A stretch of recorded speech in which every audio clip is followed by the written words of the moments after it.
Hi, good morning. Hi, everybody. Yeah, okay.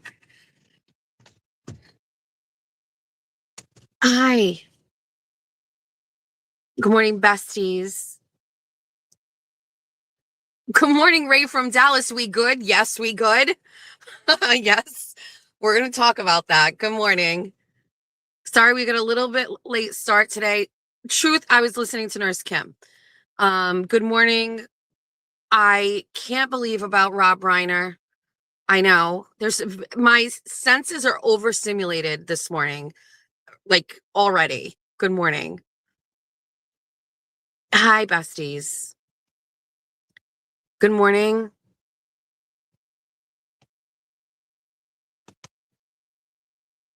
Good morning. Good morning, Cyber Chick Boston. Ricky, Hot and Bravo. Good morning. And also, good morning if you're on the replay crew. I know a lot of people can't or don't or have absolutely no reason to get up early in the morning. And you're listening to this later. Oh my God. Wait.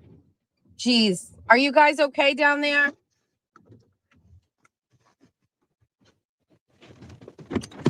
Is that how we're starting our day already?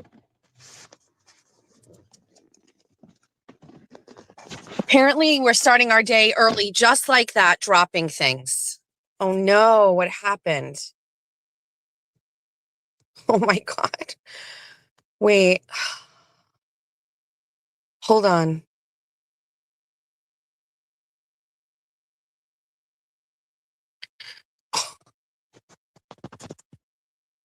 Guys, I can't see any of you. I can't even see comments. The screen is like horizontal, but not quite horizontal. Let's try if it fixes it. All right, I'm in everybody's way here, so let me, Jesus. It's just another manic Monday. Wish it was Sunday. That's my fun day. I don't have to run Monday. Oh, I cannot see you all. So, fun fact, I can see nothing. So, I'm going to close it and I'm going to try to come back. And I hate to do it, but this doesn't have longevity built in. What if I turn it this way?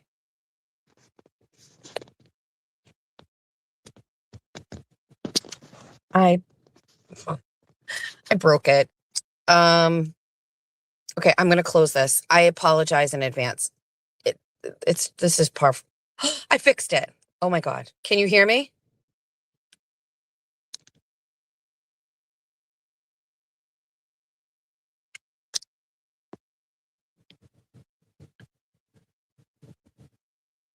Okay, perfect. Let's reconnect this. What's going on in the chat?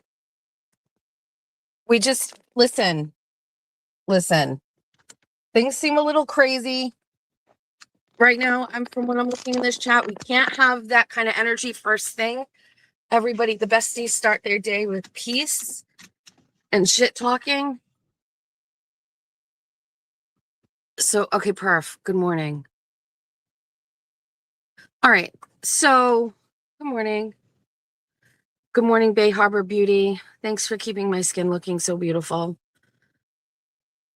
Good morning. I know you have a concussion. I'm very sorry. Is Ben Rosa in the chat? I usually see his name. Good morning, Ben Rosa. Amy, good morning.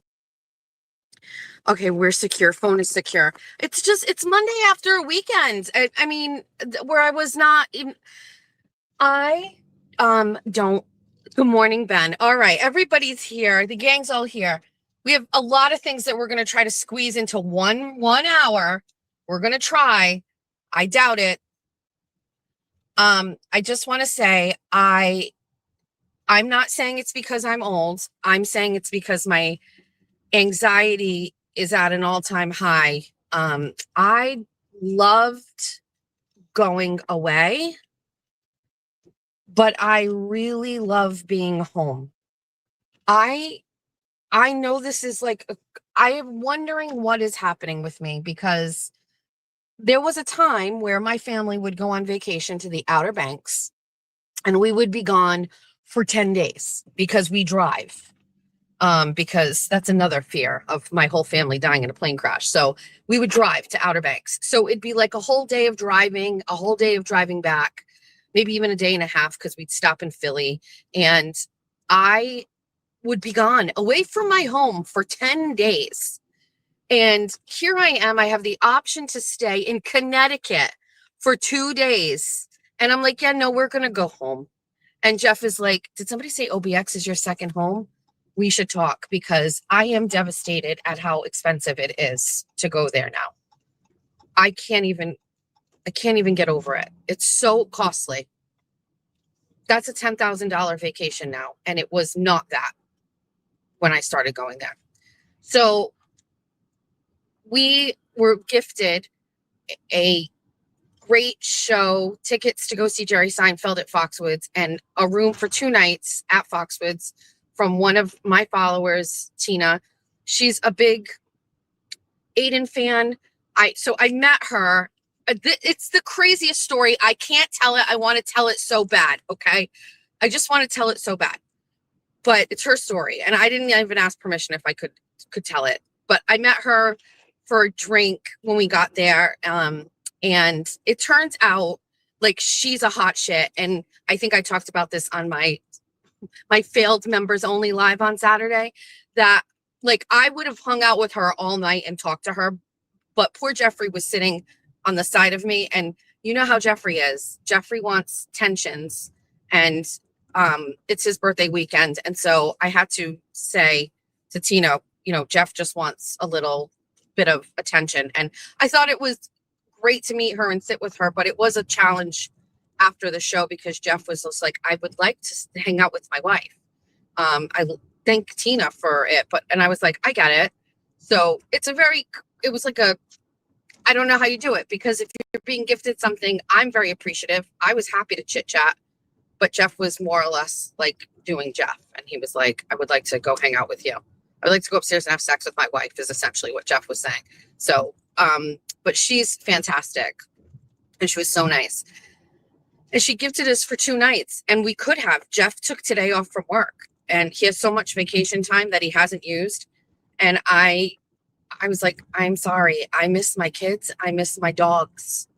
I miss my bed, even though it's in the corner and it hasn't been moved back. I just miss things. And I just was so happy to walk in my door, and I just wanted to be home.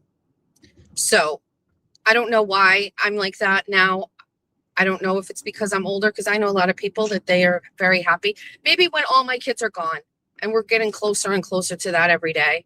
But right now, I just really miss my house. And also those obligations of family and home and pets and things like that kind of weigh in my mind. I can never really, whatever. So I mentioned this on the Saturday show. I've never been to a comedy show before. Jerry Seinfeld was like my first. So funny, so great. And probably I will want to do more comedy shows. It's wonderful. All right. So I don't know what's going on in the chat. So this is stressing me out, because I see like aggressiveness, and I don't want that for all of you. I can handle it, but geez.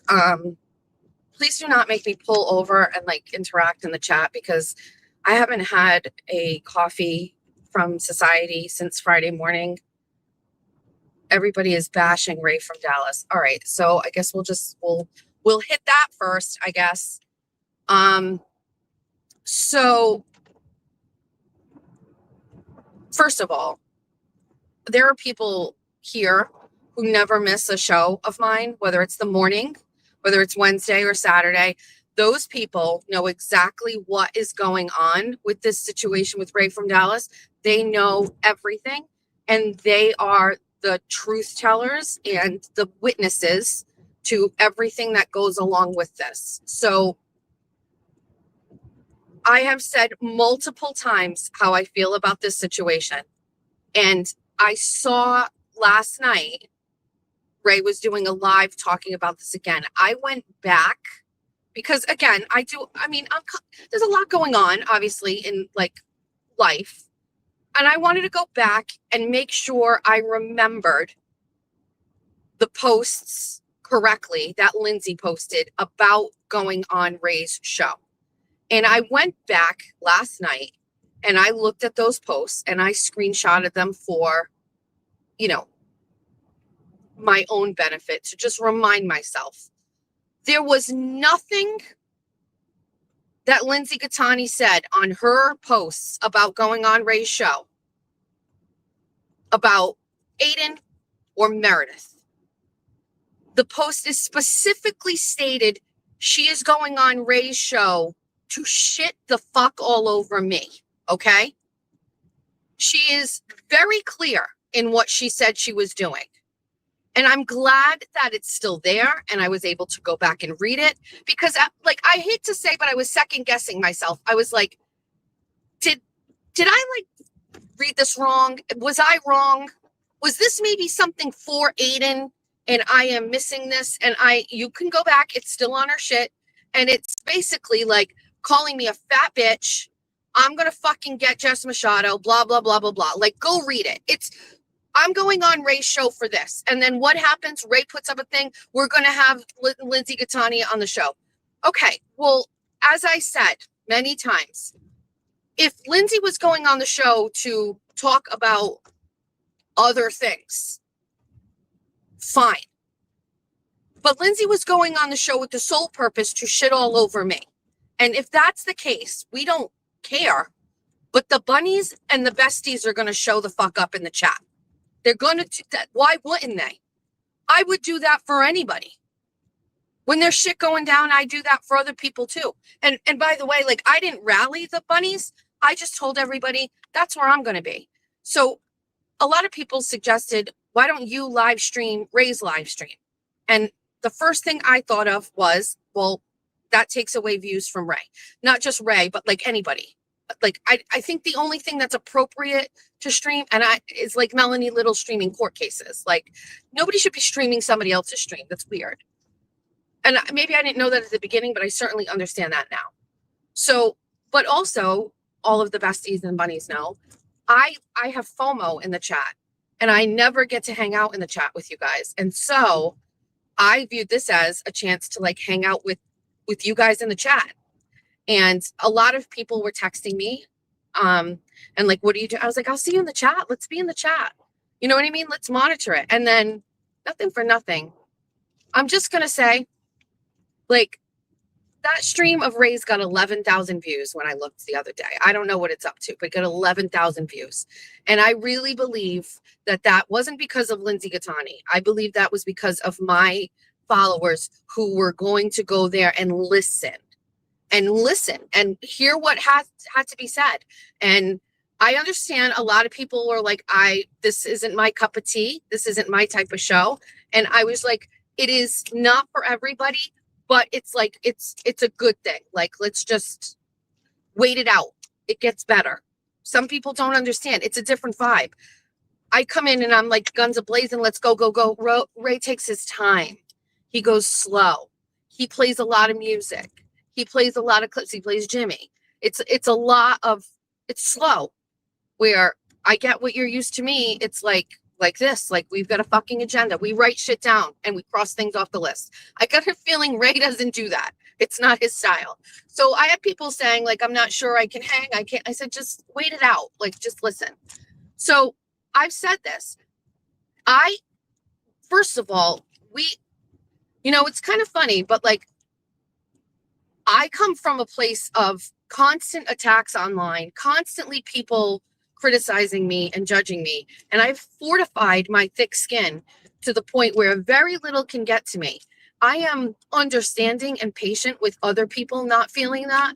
But at this point, if you're interacting on YouTube, you can't really take anything that personally. And if you do, you better work through it and you better move on. Okay? And so, some of Ray's mods getting mad at me or whatever, go back and watch the Saturday show. Go back and listen to my thoughts on it. I can be upset with what happened and be okay and respectful to another person in this. Why is this thing where we all have to agree? Everybody needs to understand this is what happened with Brian. Everybody was just like sucking it up, even though you all knew the guy sucked, even though you knew he couldn't read, even though you knew that he couldn't interview people and he was a terrible host, right? Everybody just sucked it up and just got along to get along. And what? We gave a guy views who wasn't deserving of them. What's wrong with saying how you feel here? So I was not happy that Ray gave Lindsay Catani a platform exclusively to shit on me. Now, I don't know if we got into it because I didn't really watch the whole thing in its entirety. I bounced out. I came back.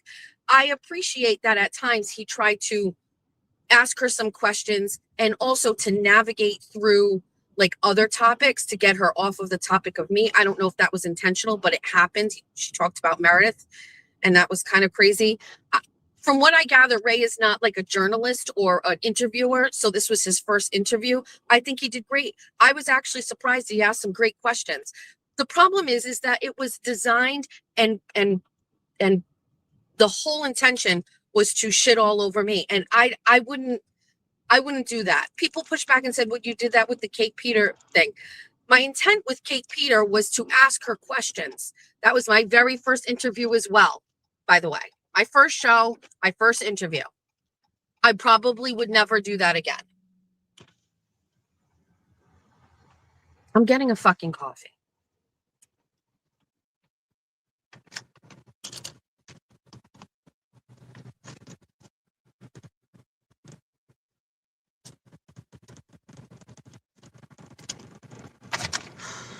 Thank you for choosing Society. How can I help you? Good morning. Can I have a large iced white chocolate pistachio? Okay, whole milk, What are my options? skim, oat, and almond. Let's do skim today. Anything else? That's all. You're all set. Thank you. There you go, Nan. We're doing skim today.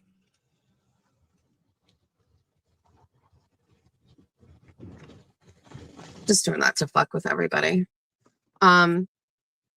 So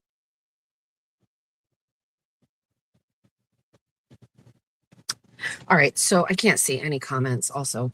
But we're just gonna have to wait a minute. So by the way, I was over the whole thing like literally like the next day. Like I did the show on Saturday. What day did Lindsay do this thing? Thursday? Friday. I was over it the next day. I don't really think about it. I don't really care. And so, I mean, no disrespect to Ray. I'm good with Ray. But I think Ray, if he likes me the way that he says he does, he understands that I have opinions and that I'm allowed to have them and that I will have my own opinions about it. And I hope he respects that I have an opinion about it. And if not, then you don't really like me because everybody who knows me and watches my stuff knows like this is how I am with everything. It's not exclusive to Ray. It's no disrespect to Ray. Ray is like, again, we have a Horizon social chart. I know it's a running joke now, and we're going to talk about the Horizon social chart. But I understand people think it's like funny and it's a joke. The Horizon social chart is a real thing for me that is now like out there. But this is really how I live my life, where I've explained this. People sit in a space where if you're in the middle, it's like we've got no interaction. You're not good. You're not bad. You're in the middle. And I constantly reassess people around me.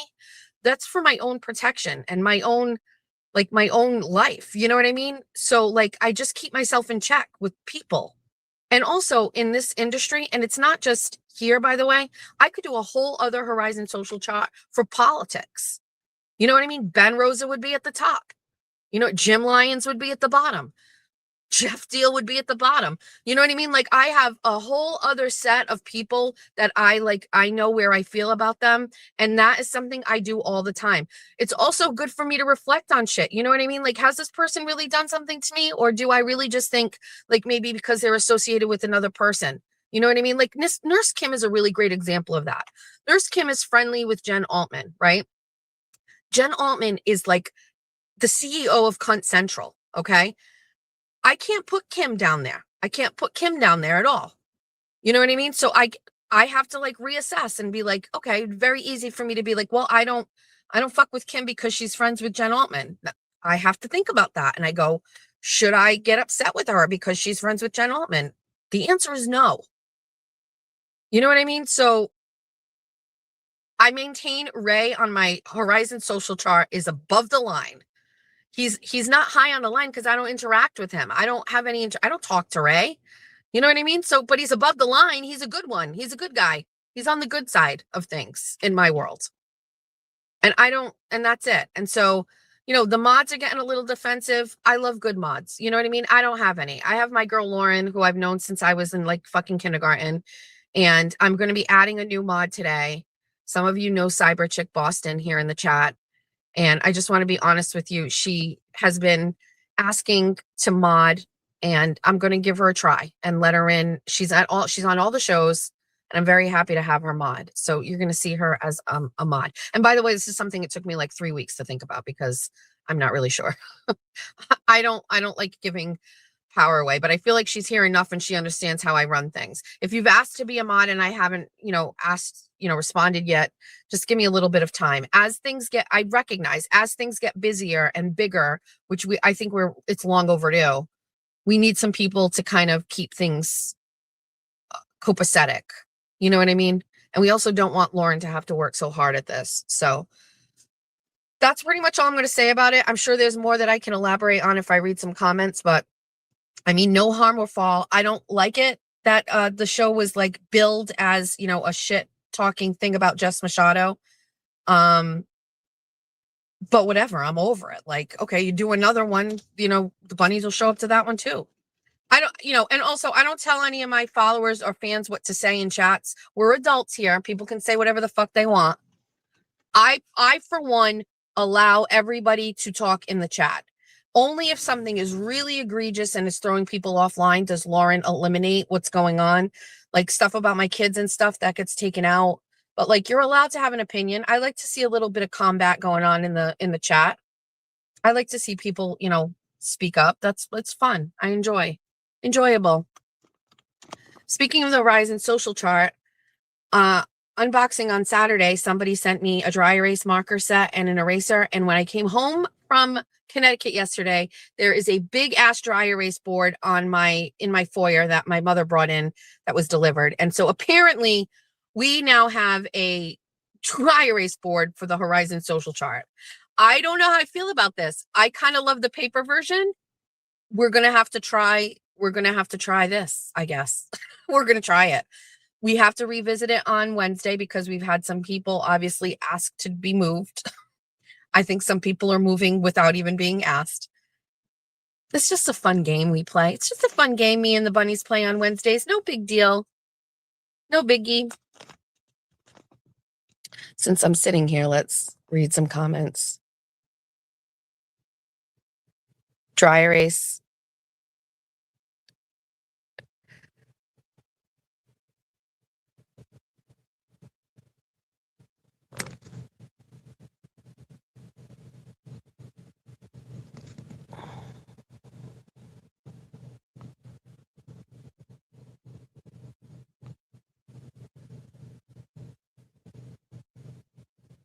Good morning, Lisa. Hold on. My turn.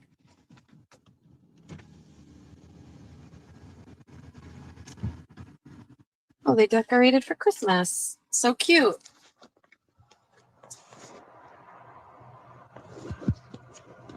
It's getting crazy in the chat. Oh, no. Good morning. Hold on. Let me see hold on.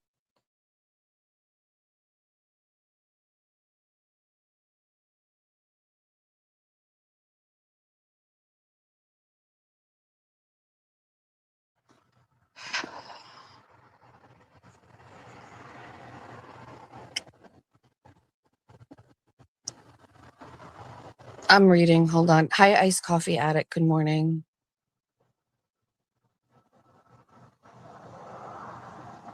Ray, what is Jess lying about?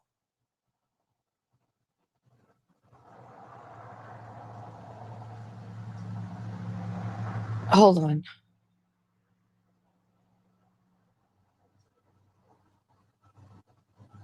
What is going on in the chat?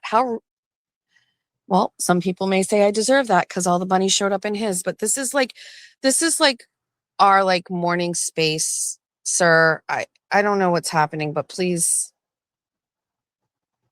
relax.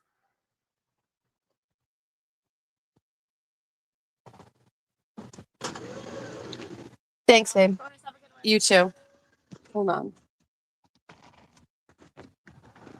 I just want to say this coffee looks terrible. Terrible with skim milk. Ew. All right. I can't boo anybody because I'm on StreamYard and I'm not in front of my computer. So I don't know if Lauren is in the chat. She could mute him, I guess. I don't know.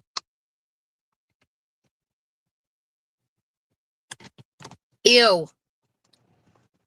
Ugh. Blech.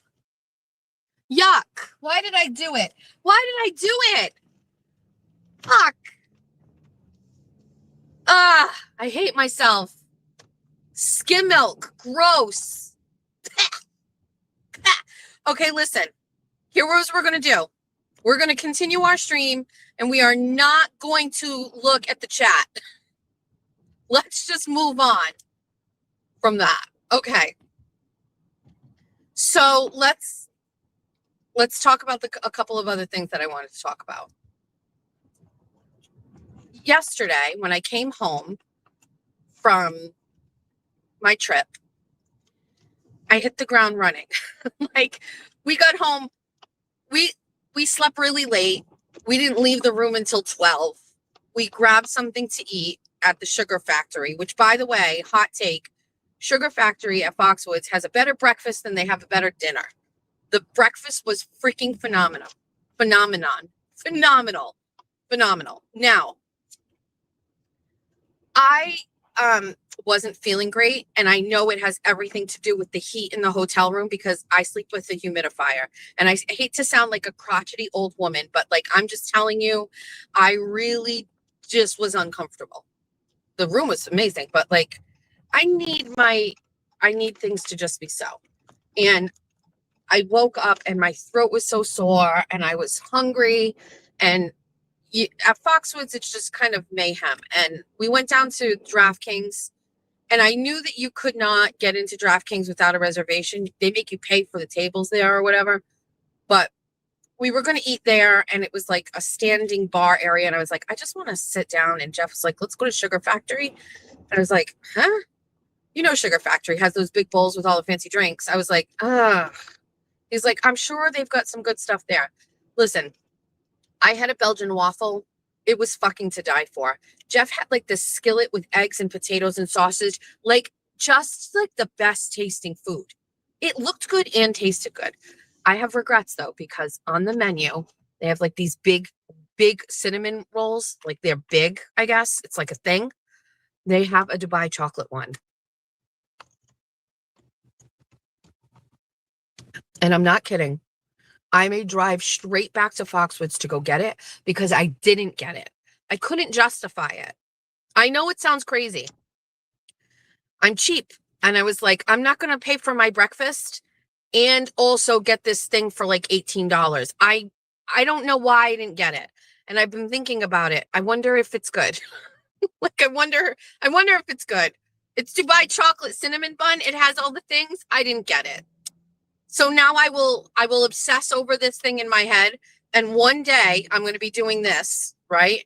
And everybody's going to be like, wow, you're talking for a long time. And I'm going to be like, that's because I'm in Connecticut, bitch. I'm going to get a Dubai cinnamon roll at the sugar factory. You've been talking to me for an hour and we've been crossing state lines.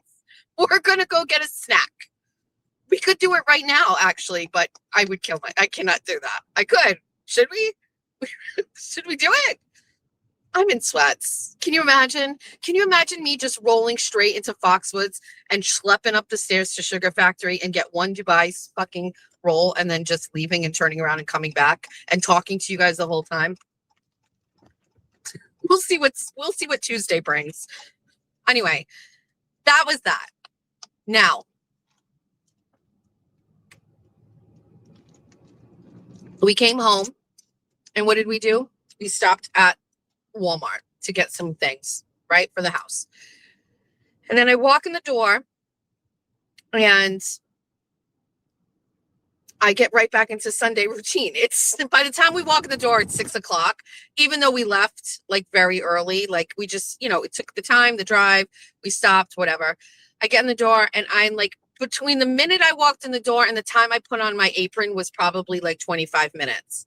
And I had to bake snacks for my family because they need treats and food and things for the week to grab to go. So I made some cornbread and I made some brownies. And I did prepare pie crust that's in the refrigerator that we're going to roll out or we're going to use today to make a chocolate cream pie because Georgia asked for one.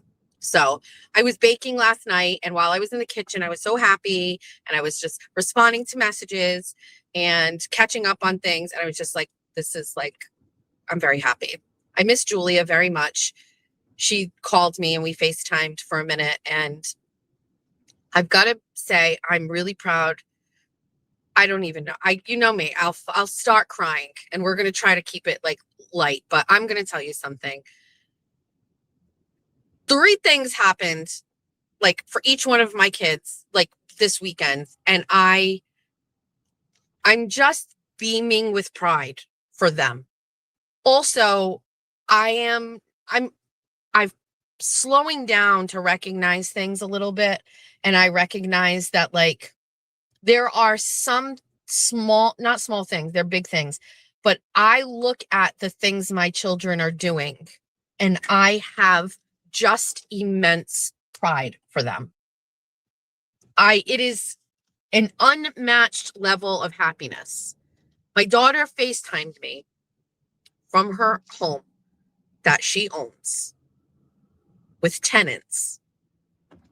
And she was on her couch and she was drinking hot cocoa that I used to make her here. It was you know how I am with hot cocoa. Hot cocoa is a thing in our house. Swiss Miss, by the way, is the brand we use. Just the regular Swiss Miss. We make it with hot water and a splash of cream and then sometimes whipped cream. She had her own hot cocoa, and she and her fiance were sitting on their couch in their living room with their own Christmas tree, watching football, and she made sugar cookies. And I am just so proud of her. My son Jack yesterday, I didn't see when I came home because he has a friend, and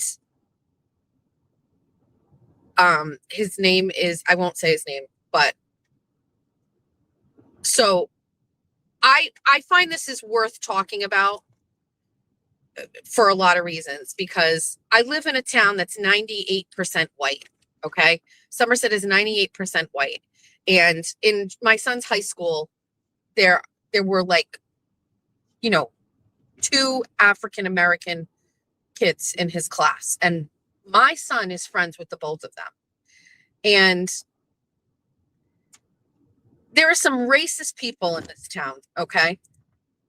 And I'm talking racist people and racist kids that went to school with my son and these boys. And it bothers me a lot, especially when like the left and the liberals in this community come at me and say I'm a certain way because I'm a Republican or whatever, because I have raised children that know no color. They They have no, it's the opposite. You know what I mean? They are advocates for minorities. And TT would probably talk about this too, because funny enough, TT has a history of dating some black men. For a while, TT only dated black men, which I think is a funny thing she should probably talk about on the show.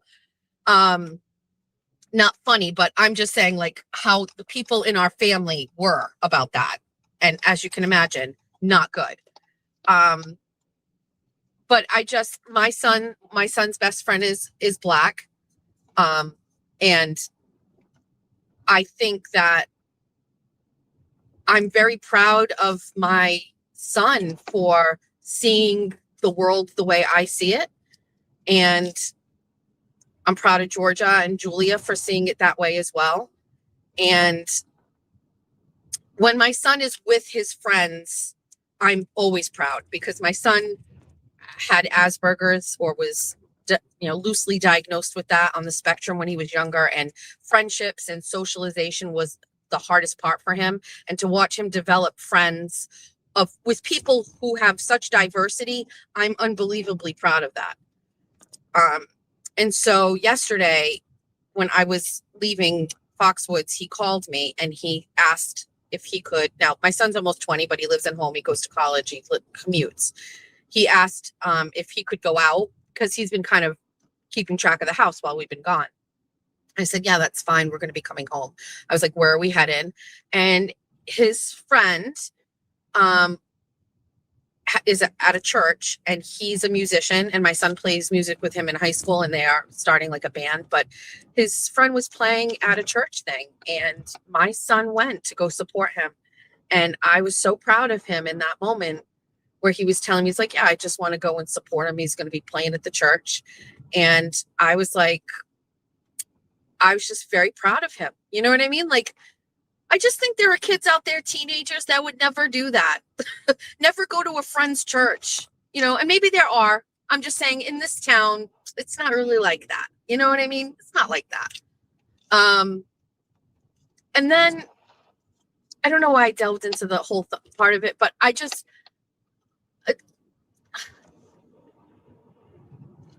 very proud of my son for being open and not judging people. That's the point of what I was saying. And I hope that doesn't get extracted and misconstrued. And Ray for Dallas is in the chat. So that fucking sucks too. Now that I'm thinking about it, whatever. Just trying to say. Also, his friend works at, well, we'll talk about it another time. Anyway, so he did that. And then my son asked if he could go to this place to go do karaoke. And it's a lot for me because I don't like my kids out late. But he really likes going with the friends, and he sings. And hot take, Jack has a good voice. I just can't believe. And he really just enjoys it. And so I fucking sacrificed my sleep so my son could stay out until 1 a.m. doing karaoke last night. So I knew what I was doing when I drank. Oh my God, why are you pulling out in front of me like that? Fuck you. It's 8 a.m.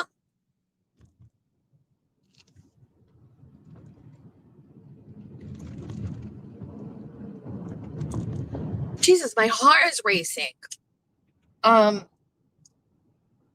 This coffee blows, by the way. Skim milk sucks. It's terrible. I fucking hate it.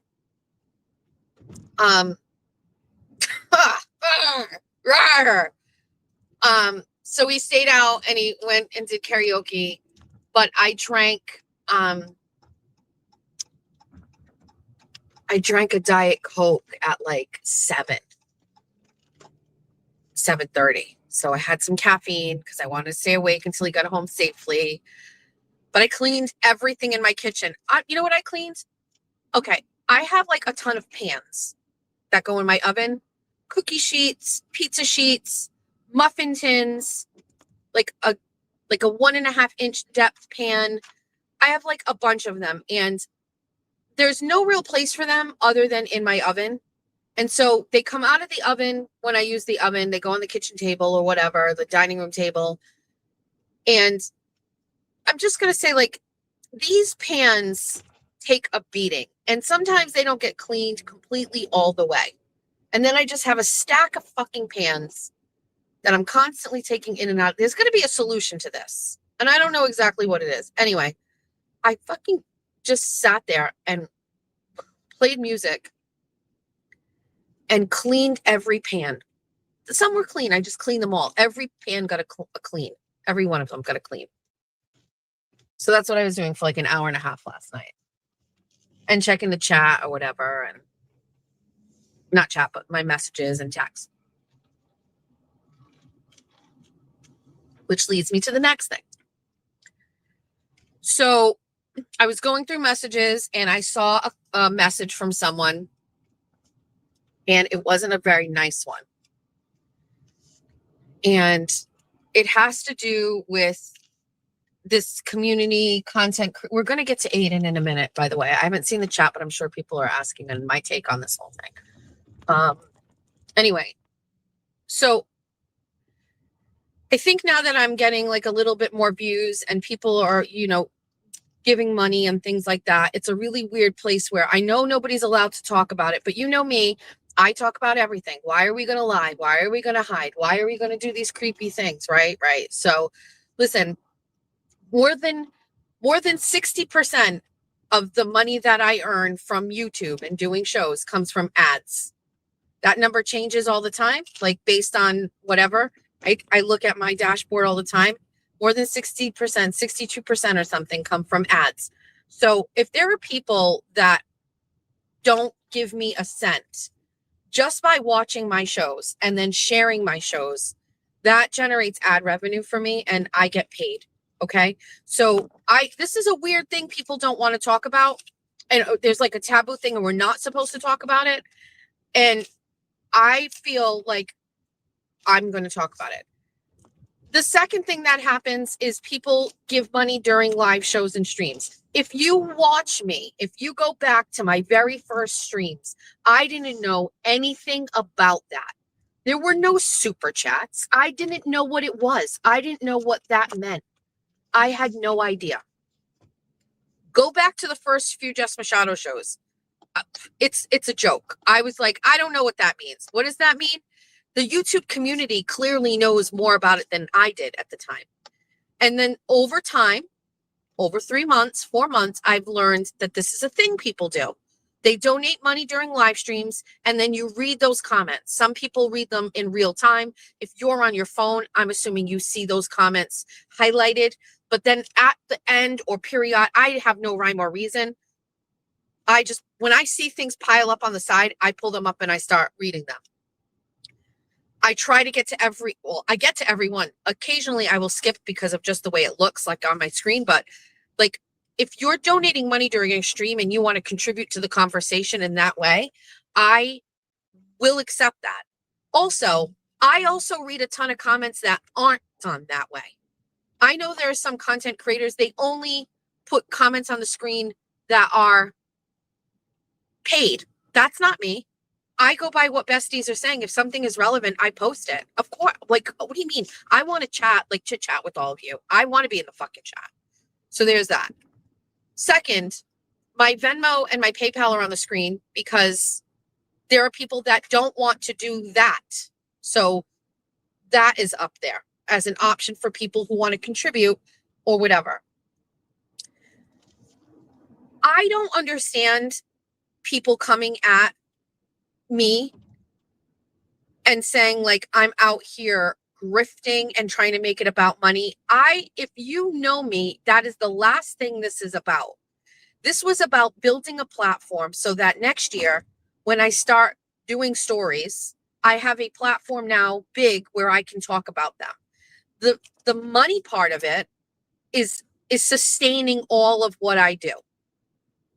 If I don't have money, I will not be doing this. Nobody Nobody does this for fun if it's their job. This is my job. And I want to let you know all of the words I'm saying are coming straight from Georgia's mouth, because Georgia and I sat at the table last night and I was reading her some of these messages that I got. And Georgia is, I hate to say it, like a very tough kid when it comes to some stuff. It's hard to have political conversations with Georgia because she makes a good case for some of these left-wing things. But I was like, I'm getting some hate here. And Georgia is just like, okay, so this is your job. You get paid, and people are not forced to pay. If they don't want to pay, they don't have to. Like, she just lays it out. And I don't understand why people are coming at me about this. The only thing that I can think of is people are starting to see that I am earning more money. But as a reminder for people who are new here, and I know this might be redundant for some of the besties, I have been at this for 10 years and have never made a fucking dime. Never made a dime. And when I did, it was nothing. I did a radio show and for 3 hours a night and got paid $60 fucking dollars from a corporation that was making a ton of money off of me. Okay? I have come up in this industry without a degree, without connections, and I have done it all on my own through scraping through times where there are reasons why I got a repo, because I got fucking fired from Howie Carr and I got fired from Fall River Reporter, and people fucking fire me. And I got tired of that. I got tired of that feeling that if I said something wrong or if there was a political reason that I was going to lose a job. And that is a fucking freedom that I am very fucking happy to have now. You took my studio, I fucking did it out of a closet. That's right, Nick Rocco, out of a fucking closet. So I just want to be very clear. I don't look at anybody who follows me in a different way if they give money or if they don't. It's actually the opposite. I have a hard time accepting gifts. Case in point, a very nice person, his name is Scott. He messaged me yesterday. Well, he messaged me a couple of times and I haven't gotten back to it. I will be honest with you. I get many, many texts and it's very hard. Sometimes I get burnt out. So I'm trying to go back and catch every text. And I know that he messaged me days ago, but I had time last night. And this man is like, I listened to all of your stuff. And I was like, that I appreciate that. He actually asked me something about Aiden, right? And I was like, okay. So I went back and forth. He was asking about my thoughts about Lindsay and going on Ray's show. So we talked a little bit, and I scrolled up and looked at some of his previous messages, and I realized that he had been offering to financially support me in a way. And he messaged me and he said, again, after we started talking last night, he said, I listened to all of your shows. How much for you to take your family to dinner? And I went, oh, you listened to my 24 and 24. And that was the one where I said, when I hit a certain point or a certain goal for myself professionally, I want to take my family to dinner. And this man is offering to fund that.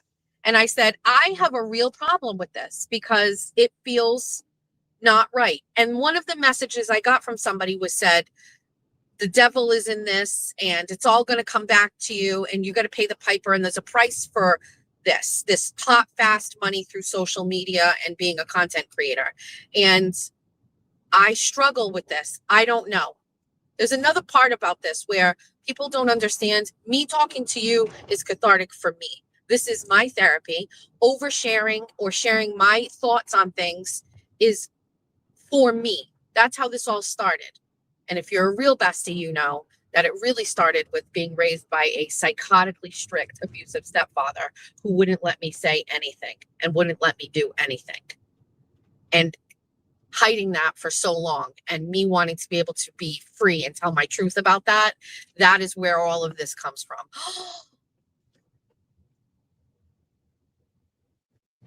A truck almost just hit a school bus and got so angry it like swerved and sped away. If I wasn't on the phone with you, I would probably call the cops on that because that was psychotic.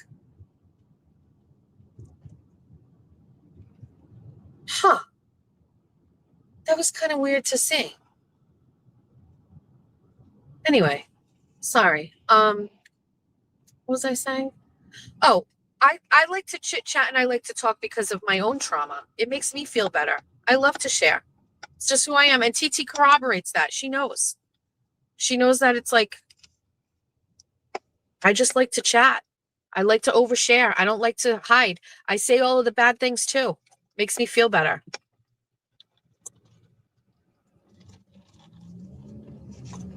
And people seem to like it. So weird. It's just a weird situation. I get it. It's weird. Some people, it's weird.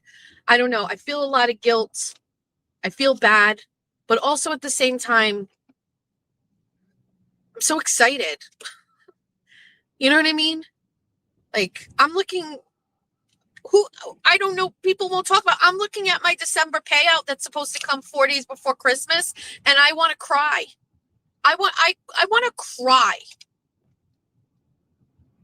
I'm so happy.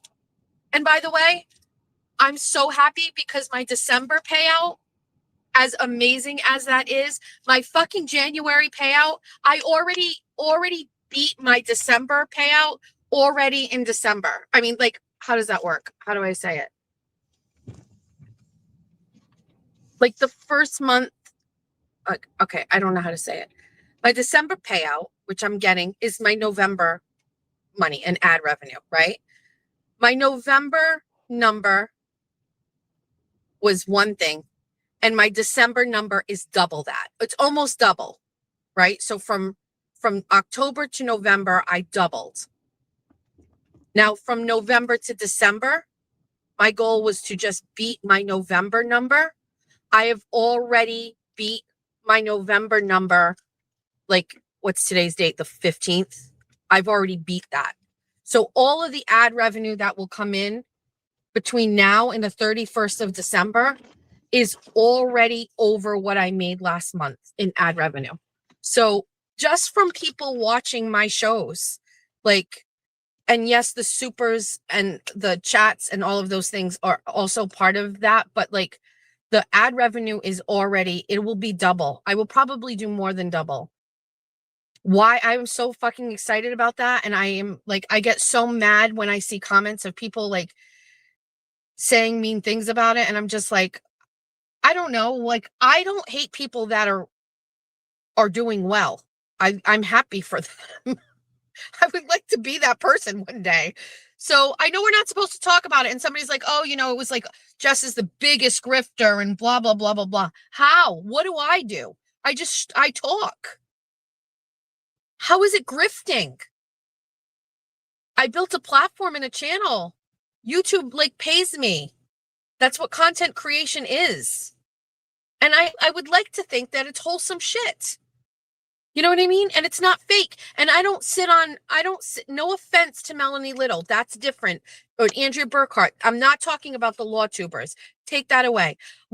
What about like Mike Crawford and LTL, who literally sit there and earn money by glamorizing like fucking courtroom things? I get the Karen Reed thing. Different. I'm putting that aside. When the Karen Reed thing is done, it's why I didn't cover Brian Walsh. I told you guys I was going to. It didn't feel right to me. Am I going to sit here and glamorize murders? No. Like, I'm not doing it. The Karen Reed thing was a point of interest. We're from here. They're from Dighton. I'm from Somerset. Like, and also I could see like this was like a once in a lifetime story. I'm not going to sit around like Mike Crawford and Brian and live stream a fucking courtroom and be like, give comments. That's stupid. You're not a lawyer. What are you contributing to that? You're just a regular person watching a live stream just like you and me. What makes you the authority on murder, Brian? What the fuck do you know about murder? Nothing. Are you an attorney? No. I'm like, how is Mike Crawford earning money on stupid shit like that any better than me, talking about fucking beaver moons?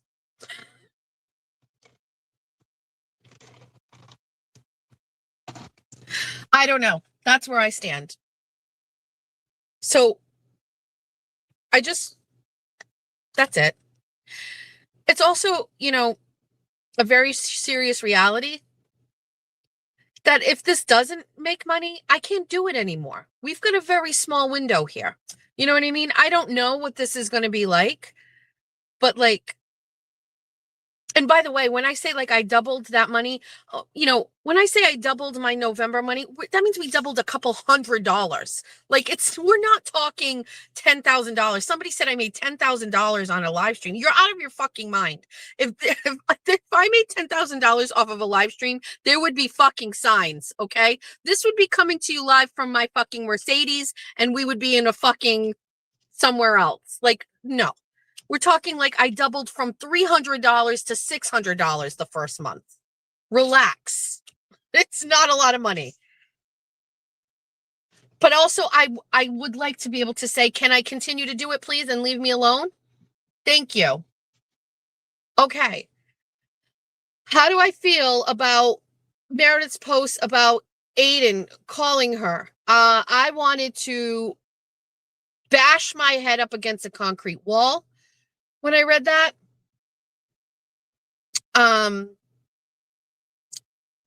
Bash my head up a concrete wall. Bash it. I texted Aiden yesterday before I left Foxwoods, just doing a wellness check. How are you? I got no response. I did not get a response for the rest of the day yesterday. I was not paying attention to anything going on until I came home. I didn't know that he was at the Patriots game. I didn't know he was at the Patriots game with that girl. I didn't know that he called Meredith. I did know that Bettero was getting the axe. I talked to him on Saturday. I have feelings on that. I have feelings on the Bettero thing. So I assume. So here's my take on this. I like Mark Bettero, based on his work, and I've seen, obviously, you and I, and we've all seen the work that he's done on this case, and I think that his work is very good. He writes very, very well. I've also watched him in a courtroom. He's unbelievably succinct. He certainly has a different style than Tim Bradel. Tim Bradel's style, I've had to grow to appreciate. Tim has a very laissez-faire, laid-back approach to things that he says, and the kind of person I am, I want urgent, to the point, let's go, go, go, go, go. And Bettero has that style. So Bradel is an acquired taste for me. And then Mark seemed just more succinct. And so I liked them both. And I think that the stuff that he's done for Aiden's case is fantastic, right?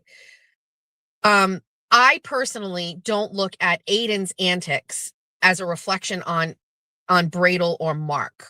And I'm saying this without looking at the chat, so I just want to give my clear opinion on this.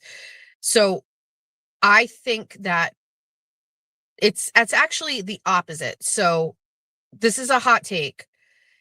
Aiden is charged, he's in the criminal column, right? Even if he gets off, he's being charged. So he's a criminal in the criminal column. The attorneys are in separate columns. I don't look at what a criminal does as a reflection on the attorney. And case in point, if somebody is charged with murder, like Karen Reed, you don't look at her behavior reflecting on them. Or let's say somebody who actually did commit a crime, right? Let's say somebody who did. I don't look at that attorney and I say, oh, that person's a loser. I don't. You have a job to do. Your job is to defend your client. And the people who care about your client are hoping that you do that job well. So I know that there is some stuff here where, people are saying that Bettero is feeling embarrassed about Aiden's behavior and his choices and things like that. And I am hoping that that's not the case. And this is just coming from some sort of a legal thing here. But at the end of the day, I personally don't think Mark should have cut him out and quit. I think Mark should have stayed on. I don't think you abandon your client for whatever reason. I think that there's more than enough of documentation of the way that Aiden is as a human being, that when you jumped on and joined this case, you knew what you were getting into. And I just don't think that he should have left him. Now, that's coming from a place of somebody who is maybe people don't even think I'm a real friend, but is a place where I just will continue to stand behind Aiden, blind loyalty with mitigated risks. You know what I mean? But also I can control those risks. Maybe Mark can't. I don't know. I don't love it that he stepped away. And case in point on this, I don't see Bradel stepping away. You know what I mean? Is Tim going to cut him off too and say, go get new attorneys? I don't know. I just want Mark to know that it was never a reflection on him what Aiden did at all. For me, I don't know how other people feel. I just feel like it's a very separate thing for me, and it never looked bad. Like, I never looked at Mark and was like, I can't believe Mark is actually representing this guy. I didn't look at it that way at all. I was just like, okay, this is a guy, he's got a job to do, he's good at it. And Aiden could pay him. That's the other thing too. He's paying him. So it wasn't an issue about money. Aiden had the money to cover these attorneys' fees, and that's my take. I don't know. I don't think he should have walked away from it. Now, I also don't think that makes Mark look bad. You know what I mean? I don't think anybody's looking at it the way I look at it, which is he abandoned him. I don't think it's going to hurt his reputation. And maybe he's looking at it and saying, I'm saving my reputation here. I don't really know. But I think that when you have somebody that's defending themselves, or somebody that's charged with crimes and things like that, who has the personality that Aiden has, I don't know. There's just, there's behaviors there. As far as Meredith's post that Aiden called her and said all of these things, and if you haven't gone and looked at it, basically Meredith saying that Aiden contacted her. He wanted to talk to her. She finally did talk to him. Now, we're overlooking this part of it right there, okay? Because she says a number contacted her. She answered it. It was him. She hung up. And then a third part, you should have never taken the call. She glazes over it like nothing, right? Like nothing. I took the call. That's part of it right there, Meredith. You took the call. You took the call. At the end, it's really nice for you to say, oh, I'm not going to take the call again, but you took the call. So just I'm you know what I mean? I look at that and I'm going, okay, listen, I've gone through breakups, you either take the call or you don't. You took the call. So I don't think you get to flex after you did the call and then wrote all about it. And then at the end go, he called back and I didn't answer. You didn't answer at the end. You already had the call. So she goes on and we're only hearing her side of it. And I don't know if Aiden's done the Bus Stop Live, because obviously I've been on this or whatever, but she basically says that he is saying all of these things. He loves her. He misses her. He wants to hug her. Nobody's the same, blah, blah, blah, blah, blah, blah, blah, blah, blah. Do I think that he said all of those things? Probably. Do I think she inflated them? Probably. Do I think that there is a fucking weird situation going on there? Probably.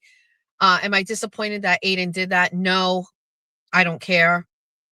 I don't care what this guy does at all. At all. I will talk about it. I will try to be friends with him. I will do whatever. I don't care what Aiden does at all. I would never tell him not to do anything. I don't fucking care. Okay. I don't care what people do in their personal lives. I don't care. That's how I feel. The stuff that happens afterwards, Meredith coming after me, I've managed it. And you know what? I'm going to be honest with you. I didn't pick that I wanted Meredith to come after and target me, but I've handled it. And also people are watching and listening to me because she's drawing attention to me. So now I get more views. You know what I mean? It's not the worst thing in the world, I do want to mention quickly, because I was listening to some of what Kim said this morning, and it's in real life, right? She was saying things cross the line or whatever. And, calling people's works is crazy. Calling people's jobs is crazy. I didn't think that calling Meredith's job and saying that she violated a social media policy when she made a video and made me look like I hated Jews. Okay. And I'm going to tell you why. Because that is a very dangerous fucking notion. And in the recent events that occurred just yesterday in Australia and potentially in Providence, if that is also related to, you know, I don't know. We don't know the whole story. Maybe something's happened this morning. I don't know. But, so to anybody that doesn't understand, as a mother of Jewish children, I am very, very, very in tune to the temperament of the anti-Semitism that is going around in this country. And I get it. There are fucking dumb people out there that don't understand it and don't know. And you live in your own little world and you don't get it. And that's totally fine. But I'm going to tell you something. I worry every day about my children, sharing or talking about being Jewish in some areas. I talk about that because I'm a proud mother of children with Jewish heritage, and I will not stifle that. But I do worry about them being targeted for being Jewish in some places, specifically my son on a college campus. So I also am very, very sensitive to being labeled an anti-Semite. And that doesn't happen often. But the fact that Meredith cultivated and made a video where I said, fuck the Jews, I'm not handling that. And as I have said before, if Meredith made a 3-minute video stream of my fat ass and calling me fat and saying I had a fupa or whatever, I would never pick up the phone and call her job. Okay? But it is a matter of safety. It is a matter of integrity. And it is a matter of making sure false statements about me and Jews are not widely distributed all over the internet. And there is no other place that I could go other than her employer to get that down. So I did that. And I did go into real life because a video saying fuck the Jews in my voice is real life. And it can be real life. And so if that, by the way, opened the door for other people's employers getting called, I'm not sorry about that. You're on the internet. If you don't want that, get off the internet. You know what I mean? So I'm not going to get canceled over this. I'm just telling you. So Kate Peter made a video about me, right? Kate Peter made that video about me. There's no shit in there saying fuck the Jews, right? Kayla Churchill took that video and threw it all over the internet, right? And it was like all parts about me and Bunny After Dark and sex and porn and all that stuff like that. Did I call anybody's employer? I didn't call Kayla Churchill's employer. I didn't file a complaint. Other people did. I did not. Because you know what? It's my words, and in the context, I said those things. But I will tell you, if there was the same statements in that video that Meredith had in hers, we would have handled that very differently. I would have been far more aggressive with it. So, unfortunately, that's what happens. So do I feel bad that people are coming at other people? Do I feel bad for Kim? Yeah, Meredith going after her job is crazy.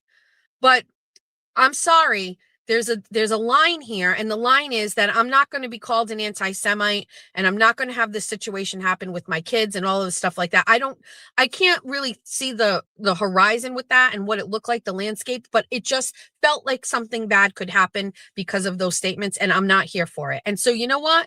It got taken down. It got taken down. So I did what I needed to do to get it taken down, to stop going everywhere. And that's it. I apologize if it's lit the fuse for other people calling jobs, but it is real life for me. And I handled it, and that's it. We're not the same. I don't know what else to say. And you know what? Kim has a job and she's a nurse. And if they're going to come after her job, then you have a decision to make.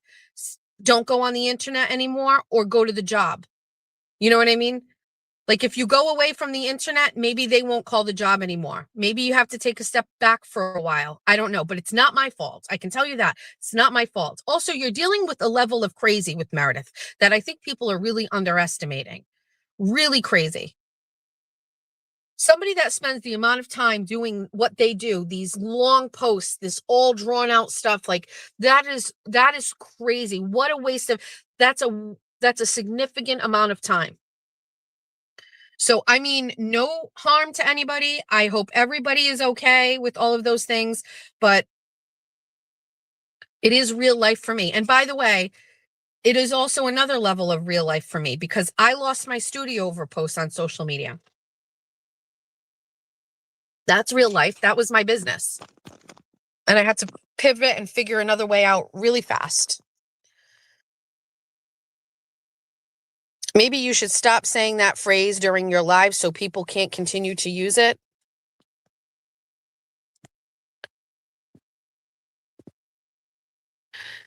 Kim didn't mention you or blame you at all. I know that, but I know how people are going to interpret that. I listened. And it has nothing to do with me.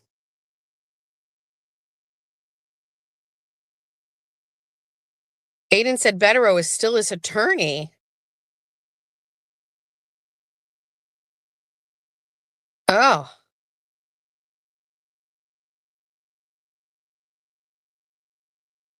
All right, I can read comments now, so let me try to read these as they're going. Bettero is still his attorney and is remaining his attorney. Stop. He hasn't formally withdrawn.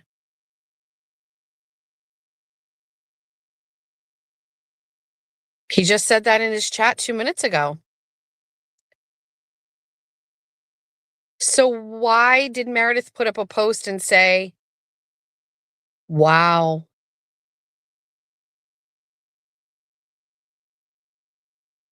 Did MLF get blocked from here? I don't know.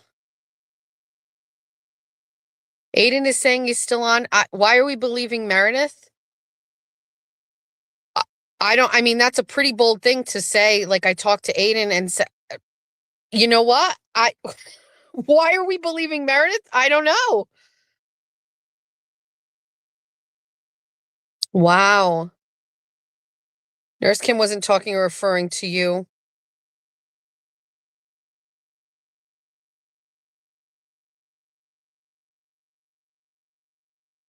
Okay, so let me, first of all, back it up for a second, because this is, okay, back it up.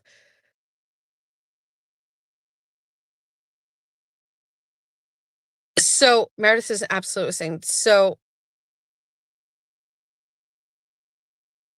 hold on, these are going too fast and I can't see. How about Patrick Mahomes? Oh my God. So on Saturday, after I got off of my show, Aiden called me and he told me that he was going to have a conference call and that Bettero was going to withdraw. That's what he told me. And he was upset about it. And I'm not going to talk about other things he was saying, but that is the last conversation I had with him. The next thing was I messaged him and asked and checked how he was doing. I didn't get a response from him. And then the next thing I saw was Meredith's post. So first of all, everybody can relax.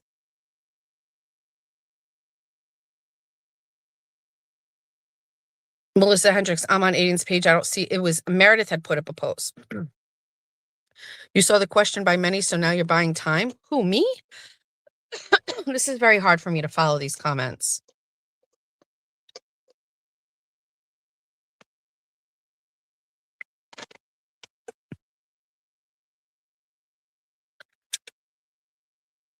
That is a logical thing to infer from your conversation. Never a good reason to believe Meredith. I'm going to be honest with you. Based on my conversation with Aiden on Saturday and then not hearing from him and seeing Meredith's posts, I guess I wrongfully assumed that he was removed. Fuck me then, everybody. Jesus. Okay.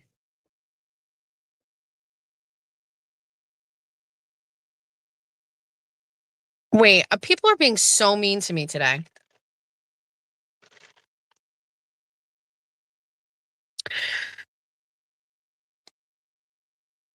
Sorry, Jessica, you did answer quickly.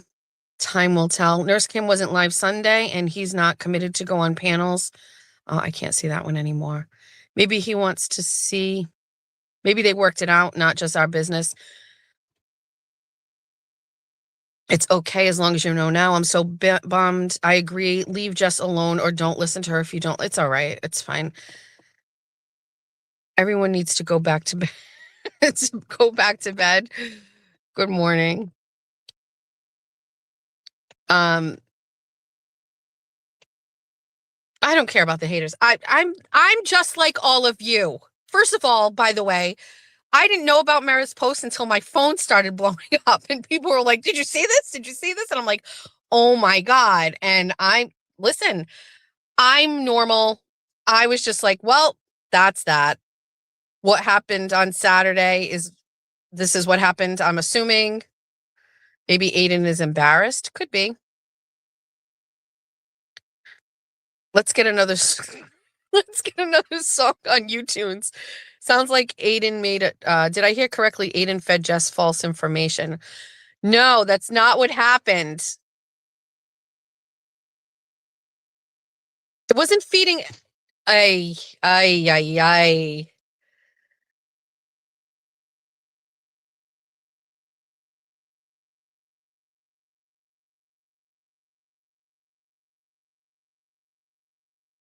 Oh, I can't read these comments. This is going to suck.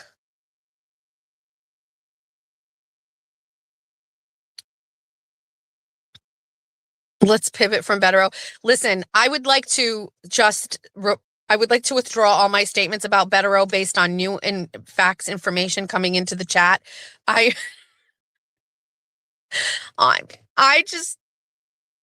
I'm sorry. I believed Meredith's post. I believe now. Okay, so let's work through this in real time. So if Meredith made a post and said that Aiden called her crying and that all of those things and that Mark is withdrawn and blah, blah, blah, does that mean if that's not true, we cannot believe anything in that post? Now, everything in that post, first of all, I'm just going to be honest with you. Everybody needs to shush it a little bit because you know what? Some things Meredith's posts are true. I'm not going to give a blanket statement that everything she posts is lies because some things she posts are true. Well, you shouldn't spread misinformation. Relax. Relax. Not misinformation. We talked about it here in real time. I'm telling you exactly. I'm a journalist. I'm a reporter. Denise Noel, you're going to get zipped out of here. If I had my laptop, you wouldn't be in here right now. But I know wherever you are this morning, you want to be here and do all of these things.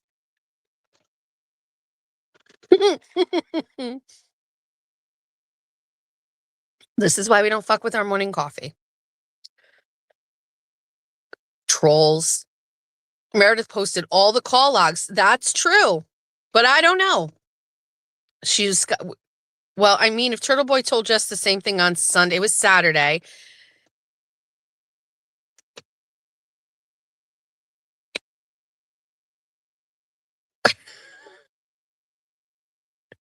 I know.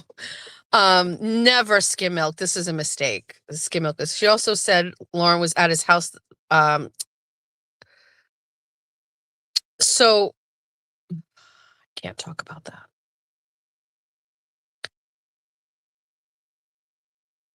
If you feed the negative energy, it's just going to continue to grow. So I feel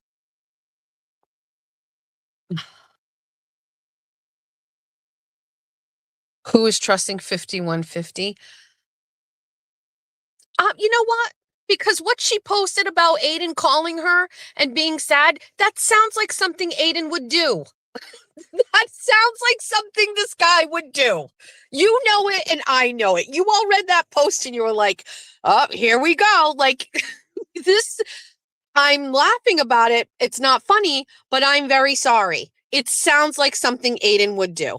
It sounds like he would call Meredith and things are getting hot and stressful and tough and cops involved and all the shit like that and fucking screen recordings and First of all, let me just back it up for a second. Let's back it up. Lindsay Gattani said that Aiden was a rapist, that he raped her everywhere. It's all over. And people keep dropping receipts about this to remind everybody. Now he talks to her. Okay. And whether it's to help his case or not, he's still talking to her. Okay. Blah, blah, blah, blah, blah. So if everything that Meredith has done to Aiden over the past month, right? Aiden calling her and telling her that he misses her and he wants to hug her is pretty on brand for him, if you ask me.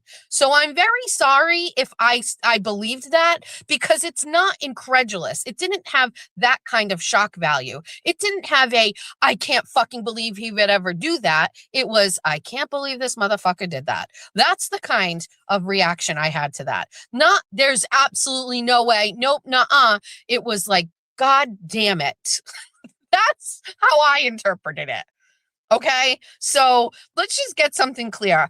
And anybody says like none of this is none of our business. Not true. It's all of our business. It's on the internet. I'm very sorry. Where do you get your white chocolate pistachio? We get this at Society Coffee in Somerset, but there is a Society in Taunton, and there is also one now in New Bedford. Doesn't Steve no, I don't think Aiden. Yes, I don't know about civil suits. Oh, it was a drunk dial. Oh. And she picked up the call too. So like, hey, listen, you know what? Maybe there was no call. I have no idea. Somebody is saying that he lost me at the LG thing. That was the final straw. I hate myself that we were allowing that whole thing. But again, it was supposedly for the whole court case thing. But why would Meredith unblock him? Great question. That's what I mean. She glazes over that, right? She's like, I picked it up because I heard that he wasn't well and blah, blah, blah, blah, blah. I don't. She's making excuses. She picked it up and she talked to him. That's it. It would be a different post if she said, I had 5 missed calls from Aiden and I didn't pick up any of them. Then we'd be like, bitch is standing on business. But that's not what happened. She picked it up. She had a conversation with him. She's exploiting it and posting it. And then she's talking about like, I don't know, whatever.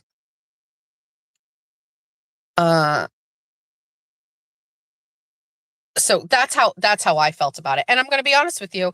That's why I believed the part about Bettero. I don't know. I'm just like all of you. By the way, this isn't a journalistic post here. This stream is me talking to my friends.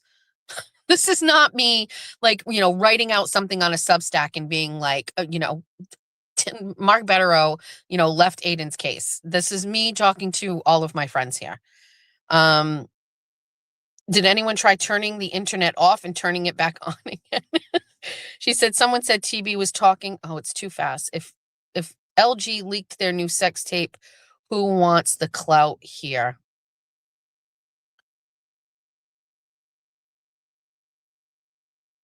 I can't read. Thoughts on the failed Brown University investigation. I have a friend that works there. And so it's a little bit of a different situation for me. She's feeling very grateful that she's safe, and she could have easily have been there when this occurred. And so it's hitting a little too close to home for me. I don't understand why we don't have answers. Well, so I think we all know, like, there are some places where tragedy occurs and we have information right away. And then we have information that doesn't come out for a long time. And I don't think that's because the information isn't there. I think it's the way they want to control the narrative. And so as this develops, I guess we'll continue to learn more. But Brown is one of the most liberal universities. Julia, when she was a kid, she said she wanted to go to Brown. By the way, I live 20 minutes away from Brown on a good day. And I grew up going to Thayer Street, and I go to Thayer Street all the time. I take my kids there.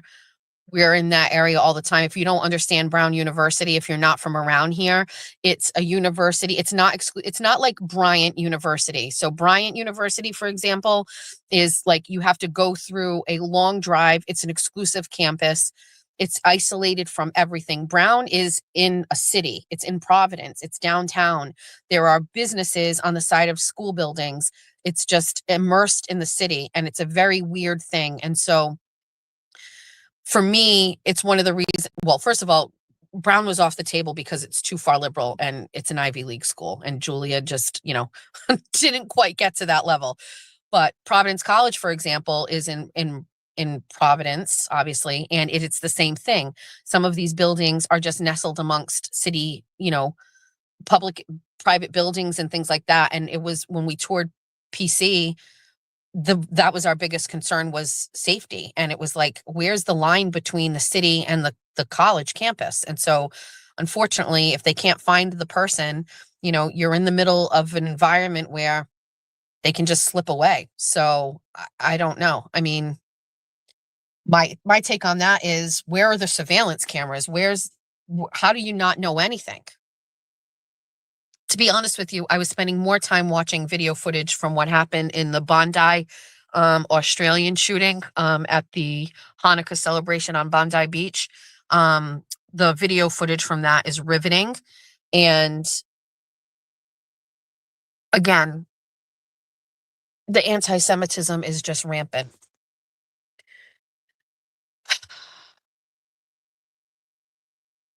Providence is loaded with cameras. I agree.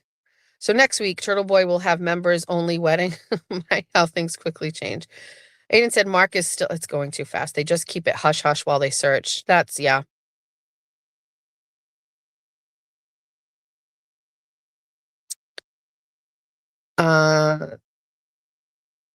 Don't start with this Jew victim shit. Okay. Soon as I get in the house, you're getting banned. So see yourself out.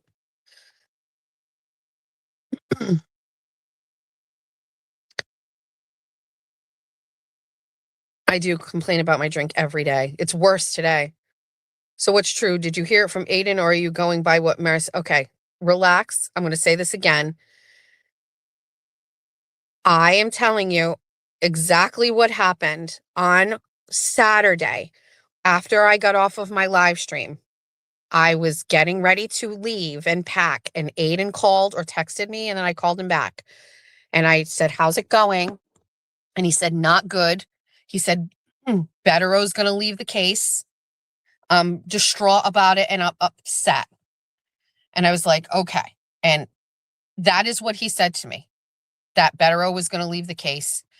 And he was very upset. And I gave him a similar pep talk to what I just said to all of you guys. And I don't care if people come at me. I don't care if Aiden wants to come at me right now and say like, oh, it's some things are private and friend or whatever. This is a very public thing going on, by the way. All of your followers are invested in it. Everybody is like watching everything. You make it public, it's public, whatever. If you don't want to talk to me, don't talk to me anymore. That's what I'm saying. But I'm sharing with them so I can give some context. And he was distraught over it, and he sounded down bad. Also, that is why Meredith's post saying that a friend said that he wasn't doing well, that aligned very much with what Aiden was sounding like with me. He sounded down bad. I took time out of my Saturday to listen to him and talk to him and give him my take on this. And it was very similar. I don't think Mark should leave. I think he should stand by you. I don't care about Mark's reputation. Mark's not taking a hit at all. Same shit I just told you guys. Aiden's behavior doesn't reflect on Mark to me or whatever.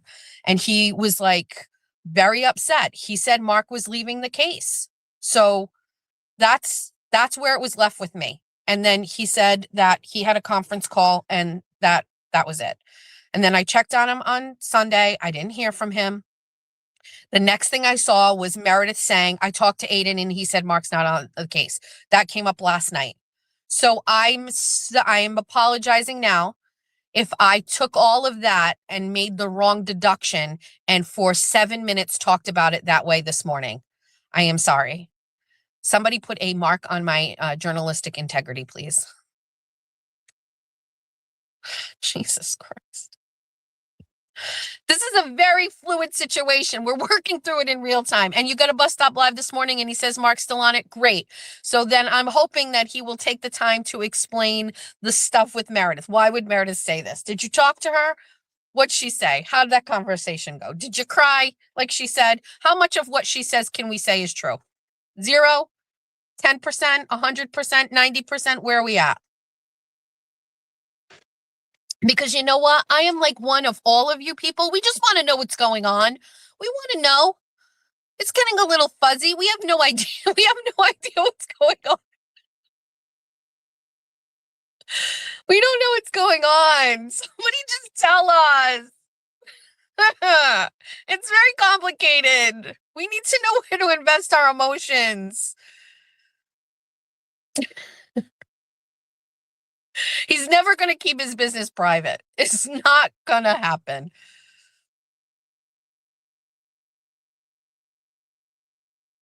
He said he was placating her. Oh my God. Listen, this is just, it's every fucking day, dude. Every day. It's every day.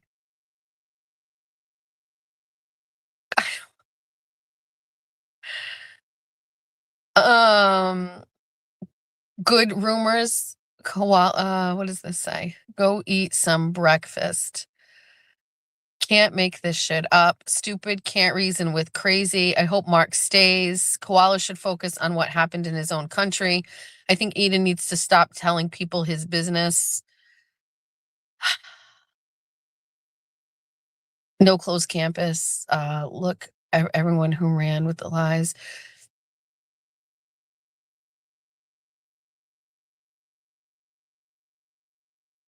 Thanks, Cynthia. All right, so relax for a second about the members only $4.99 thing before you come in here and you start drawing all this drama shit. I'm going to tell you right now, if you watch the members only thing, you know exactly what happened. First of all, it's my first members only, and I guess somebody in the comments said Aiden's first members only was also public broadcast. I stream from StreamYard and it goes across all my platforms. So currently I go into StreamYard and it streams on X, YouTube, and Facebook.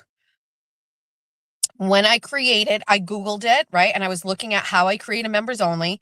So when I went into StreamYard, I did not put it on Facebook. I didn't put it on the other Facebook. I didn't put it on X. I just put it on YouTube. And then I went to YouTube, and once it was created, right? Once the live stream was created, I went in and I changed it to members only.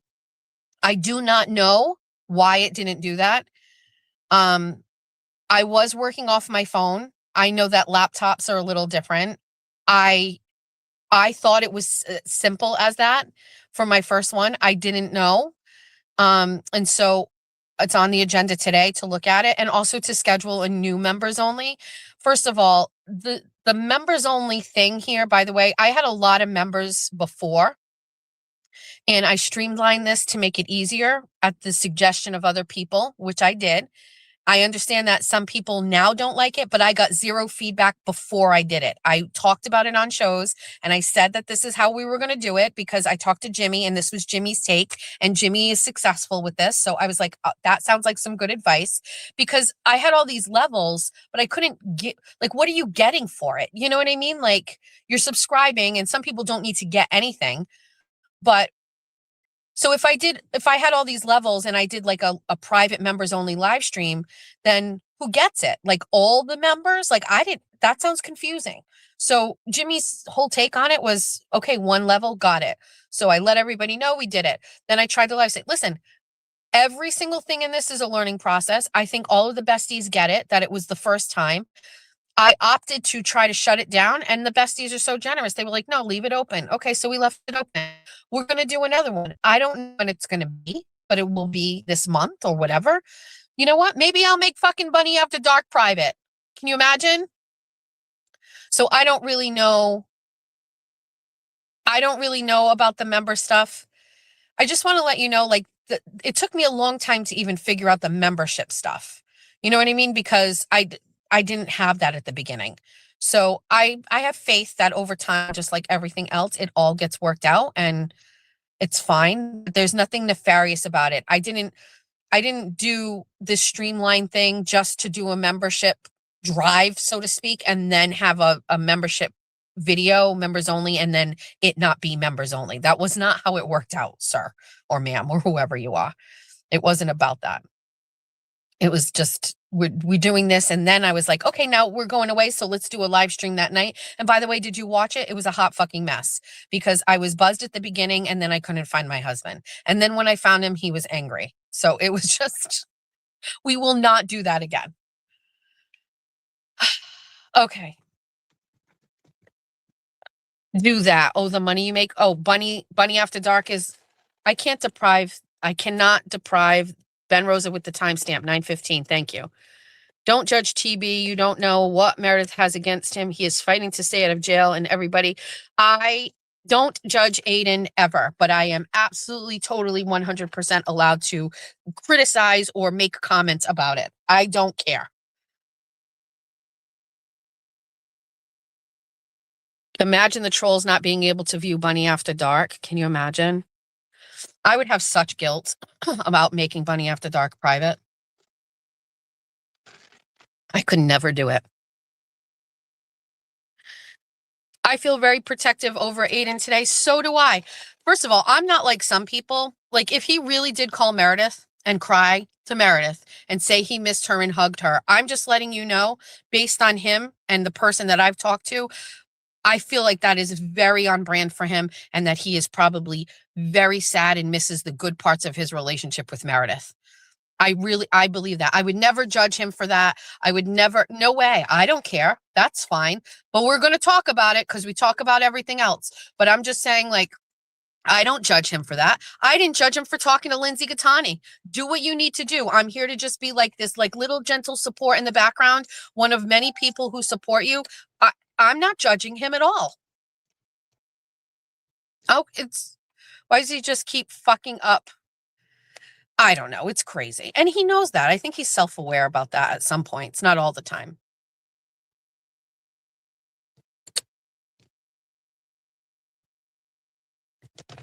Let me read comments.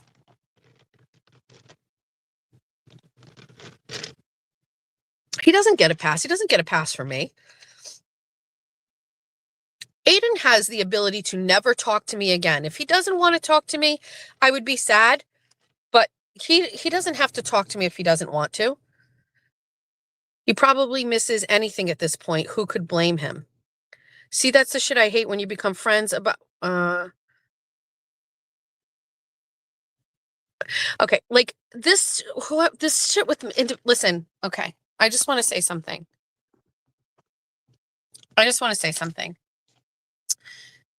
I am all of the things that I want to be. If I want to be an independent journalist, I will be it. If I want to be a YouTube content creator, I will be it. If I want to be like a bestie and just gossip, I will do it. You are a hot mess this morning. I am. Thank you so much for the views. I can be all of the things that I want to be whenever I want to be them. Ben, have a really great day. I can do whatever I want. I can do whatever I feel like doing. Ray will be his own demise. I don't know if Ray looks at it that way. I think Aiden has a hard time accepting that she wasn't his person. I mean, after fucking 5 days of live streams, if we can't figure out his take on Meredith, then we're not watching the same soap opera.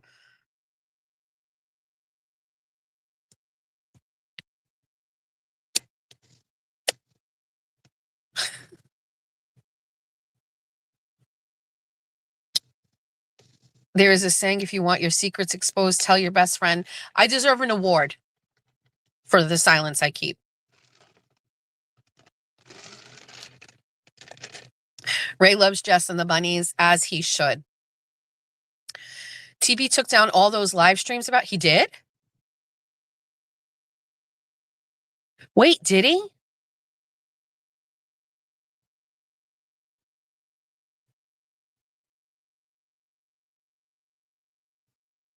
Thanks, Spicy Misty. Did he take down the live streams of Meredith? Stop it. What? See, I feel like we're all just doing this together.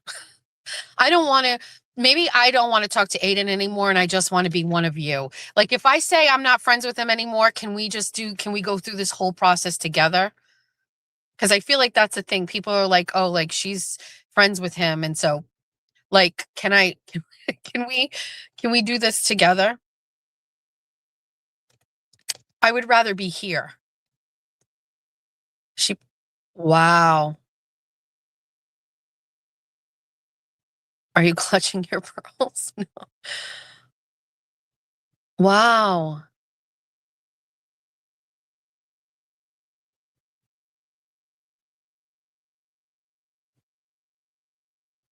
Somebody's saying people are nuts. People are crazy.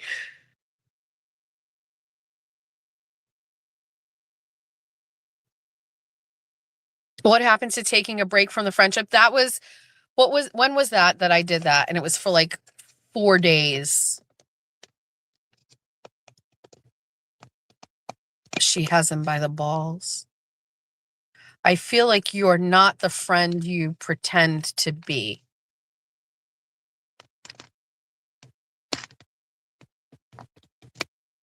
What kind of friend do you want me to be or pretend to be? What kind of friend? So he did take down all the streams. I don't really care what.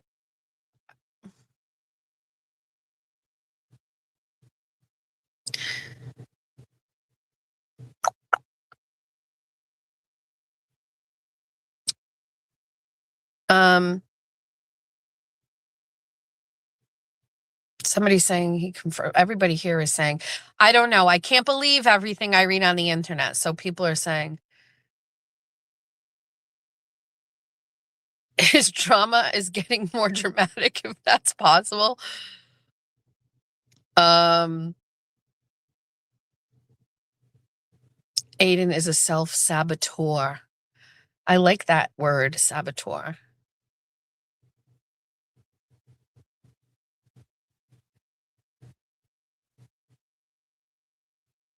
Real friends just don't walk out of someone's life because they are a train wreck. I didn't walk out of his life. I'm still friends with him. I took a break. That was earlier. That was like probably, was that August or September? And there were a couple things going on at that time. Listen, there have been some things here that haven't been easy or great. You know what I mean? Like, so I, you know, it hasn't been easy.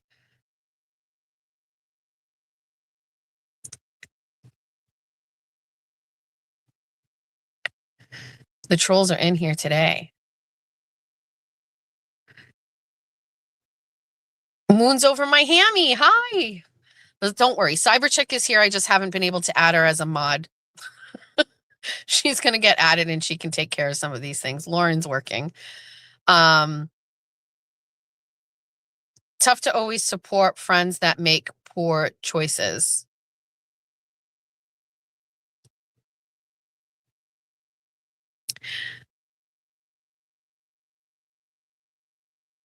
I think that everybody has, okay, so let me try to formulate a thought about this. So there were a couple of things that happened where I said I was going to take a break from the friendship or whatever. One of the things that was going on right after that too was I was getting accused of doing something, leaking something. I can't remember. I'd have to go back. And I got very upset about that because I just, in the all the drama and all of the things going on, like, here's one of the biggest problems I have. I didn't walk out of his life. So one of the problems I have is this. Like, one of the biggest issues that is currently in Aiden's life right now, and I think you will all agree, is screenshots. Screenshots that either he took or Meredith took or other people took. Screenshots. Okay. The word screenshot is the word of the day. Screenshot, screenshot, screenshot. Taking a screenshot of words or text messages and sharing them outside of the phone that they came on is a massive, massive problem. Okay. In my opinion, that is the one of, if we have 10, if Aiden has 10 problems, screenshots are one. And I pride myself on have never shared a screenshot of something that man said, with the exception of several screenshots I sent to Courtney and Tina earlier this year about Aiden when he was working through being upset about the loss of his mom. And I shared with them because I thought that they had his best interest at heart. And I wanted his attorneys to know that he was really in a tough space. And the reason for that, going back to that, because I have recently dug out those text messages to Tina and Courtney, is that I found him sharing and confiding in me meant that he needed support, because I was a new friend to him and he felt he had nobody to talk to. And so I shared that with Tina and Courtney so that maybe there could be somebody else that knew he was searching and down bad. And so that is it. That is the only time I have ever screenshotted anything from Aiden and sent it anywhere. And it was to his paralegal. I think that there are many people that are taking screenshots and sharing his screenshots with the world. And I think that that is a major problem. And it is the screenshots with Bettero. It is the screenshots with Lindsay. It is the screenshots with Flipperhead. It is screenshots. And so if the threshold for being a friend to Aiden is that you don't share screenshots, well, then I'm a friend, because I don't share his shit with anybody. I don't record my calls with them, and I don't share his shit. I actually delete everything from my phone. I've told you that before. I don't keep anything. So if people are trying to say I'm not a good friend, okay, well, at a minimum, do I get a friend like gold star for not sharing text messages? Because everybody that knows him seems to have done that, with the exception of Kim and Will. So what if the screenshot is, what if yeah, maybe he screenshots maybe it's his problem too, screenshots. People need to stop screenshotting shit. Pick up the phone and call somebody and talk to them. Also, I recommend meeting in parking lots, because that's how we do it in fucking Somerset. Okay? When Kathy and I were trying to fucking overturn the fucking crazy fucking political shit that was going on in this town, bitch, we met in parking lots. I'm not kidding you. Parking lots. Away from cars, away from houses, away from people. Parking lots, face to face. Here's our plan. Here's what we're doing next. We don't write shit down. We don't want anybody to know anything that we do. When we're trying to figure out who's going to be running for selectman in this town, those conversations take place face to face without phones and cameras. Nothing is in text. We don't want anybody to know what we're doing.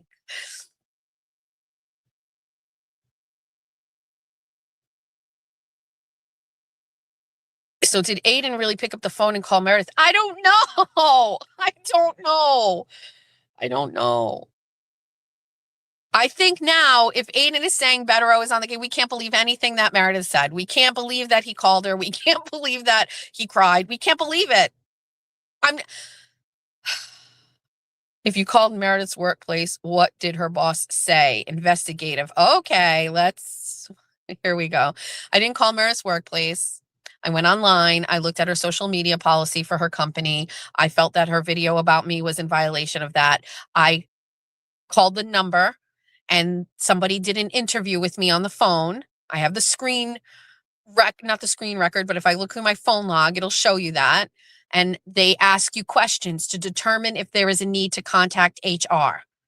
And after the conversation I had with them, they said yes, that this met the threshold. They were going to take my information. I could have done it anonymously, and I didn't do that anonymously. I put my name on it. And then they took all that information, and in my complaint, I said there is a video that she posted on her social media that, and I think I used the word F the Jews, and I think that they included that in that part of it. They must have, because then I got an email from someone in HR from the company, not the third party that did the complaint, but from HR. And that person asked, we have gone to her social media. We don't have access to it. Could you please send us a copy of the video? I put out a post on my social media and I said, could somebody please screen record that? Because I have an Android, it doesn't screen record. And somebody sent me a copy of it. I attached it to the email and said, here you go. There's a part in it and about the Jews or whatever. And that is what I sent. And I said, this is my concern, just this particular video with this word in it. And then later that day, I checked her social media and it was gone. I think I checked her social media around 4:30. I know this conversation was taking place before I picked up Georgia from school with HR. So it was around 2 or 2:30. And then the video was down. So that's it. And I'm not going to say that again. If anybody asks about that and how it went on, then please just someone in the comments say, go back to the live stream on this day and tell them to go and look. I hope I don't get Ray all wrong. I hope I don't. Yeah, my Android does not have screen record. This is like not just the best Android. This is like, it's not great.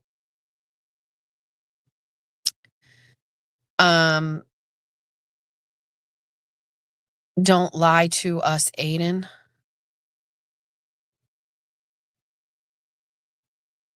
I have a take on that too, if you want.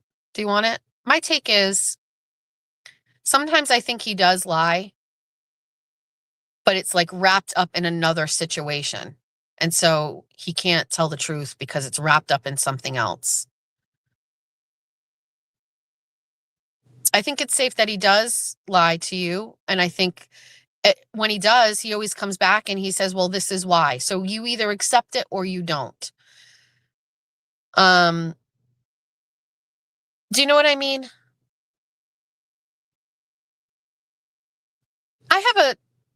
I think about this a lot. So I view the drama that's going on in Aiden's life right now, professionally and personally. I view it as someone who is on drugs. So let me explain that. So like, I know some people who have had addiction problems and have successfully beat those problems. And I see all of the things that have to happen in order for them to maintain sobriety, or even alcoholics. I have seen, I'm very, very fortunate that I know some people who have beat addiction, whether it's to alcohol or whether it's to drugs, right? And I see, and I'm not a person to like even talk about this because nobody in my direct family has an addiction problem. But some behaviors are because of environmental situations. And eventually, as those environmental situations change, then I've seen success with staying away from things. So in a way, I look at Aiden's situation with Meredith and Lindsay and Court as being part of a drug addiction situation. That's how I'm viewing it. And slowly, environmental things need to change. And then when those things change, then mental changes can take place. And then I think slowly he will siphon himself away and be completely sober from all of it. Does that make sense? I hope that doesn't get misconstrued in a way. It most likely will. But I feel like that's how I feel.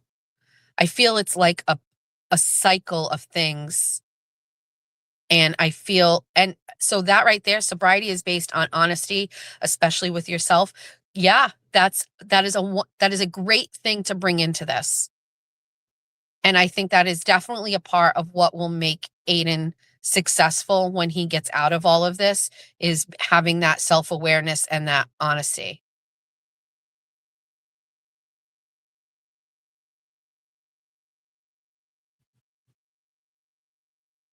Does that make sense? I feel like I think that's how I'm looking at it. Well, that wasn't something I thought of while I'm talking to you guys. I was, laying in bed and I was thinking about this. I really try to figure out, like, from a perspective of us, like, while I'm a friend, I'm not really a friend like, some of his other friends are. I'm one of you. And like, I feel like I represent his followers, like, as a friend. Like, the things I care about are the things you care about. The things I have questions about are the things that you guys have questions about. And unfortunately for him, he's a public person who earns a living from friends. And so they want to know.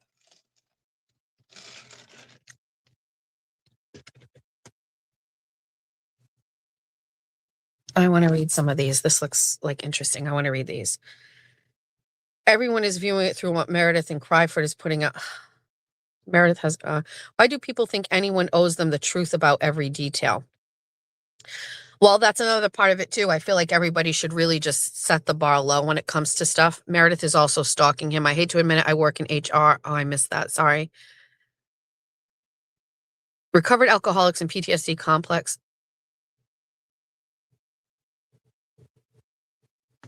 Middle-aged mother's perspective.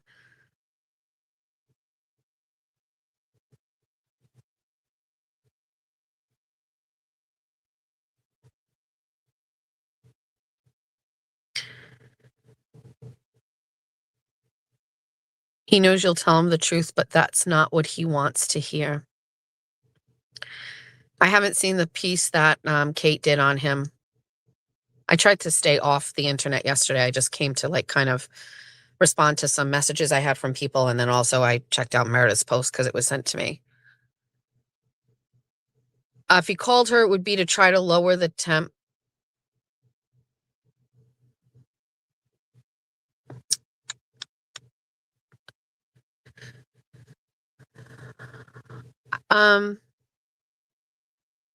I think a lot of these comments that I'm seeing all make sense. A lot of these comments all feel right in some way, I also think too, I'm very protective of like the things people say about like this group of people that follow him and are invested in him. I think that uh,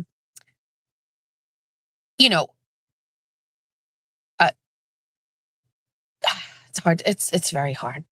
I have to think about this.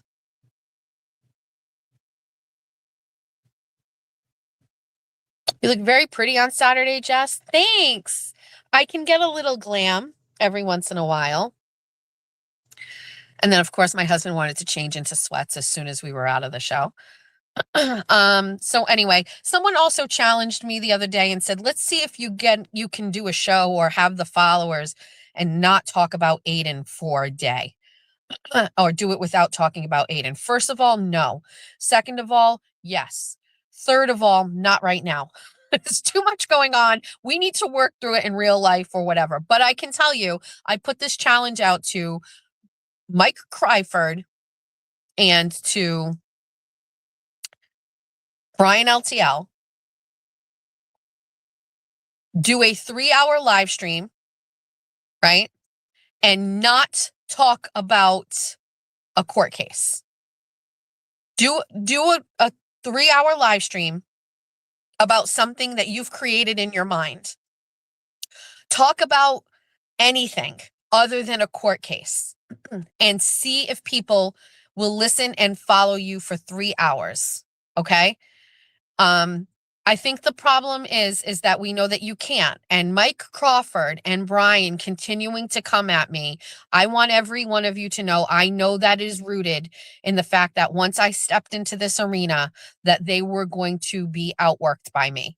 They know that. They know that I can sit on a Wednesday night for 3 hours and we can do a show, and it has absolutely nothing to do with the Karen Reed case or a murder case. And we laugh and we cry and we have fun and everybody is there and everybody loves it.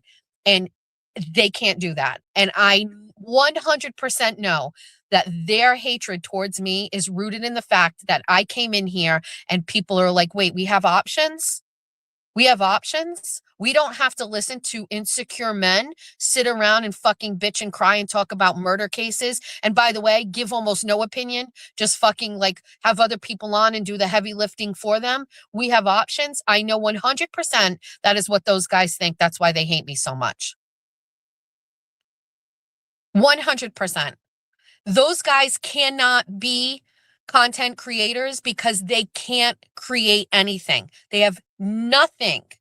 Do you guys understand? Like, Beaver Moon came out of nothing. It was just simply brought up, and then we made this whole thing, and now it is a thing. The song I made, it came up. It's just a thing. Now it's a thing. The chart is the Horizon Social chart is like a thing. Like, it's the fucking whole Emily C, by the way, we have to add her. Emily did like a whole thing the other day. Like, somebody sent me a clip of it. And she was like, again, like, there's a risk when you do these things and you're doing quick blurbs. I think what I said about Emily was like, she's too nice to be like higher up on the chart. Listen, Emily, it's not you, it's me. Just so you know, listen, Emily C is not going to use the word cunt.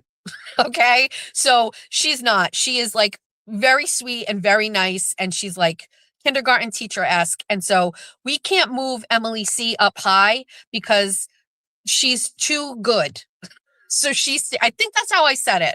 I can't remember, but it was not, there's no dig at her or anything like that. Again, if you're nothing and we have no opinion or no interaction, you're right on the horizon line, but you can be above it. And that's okay for me.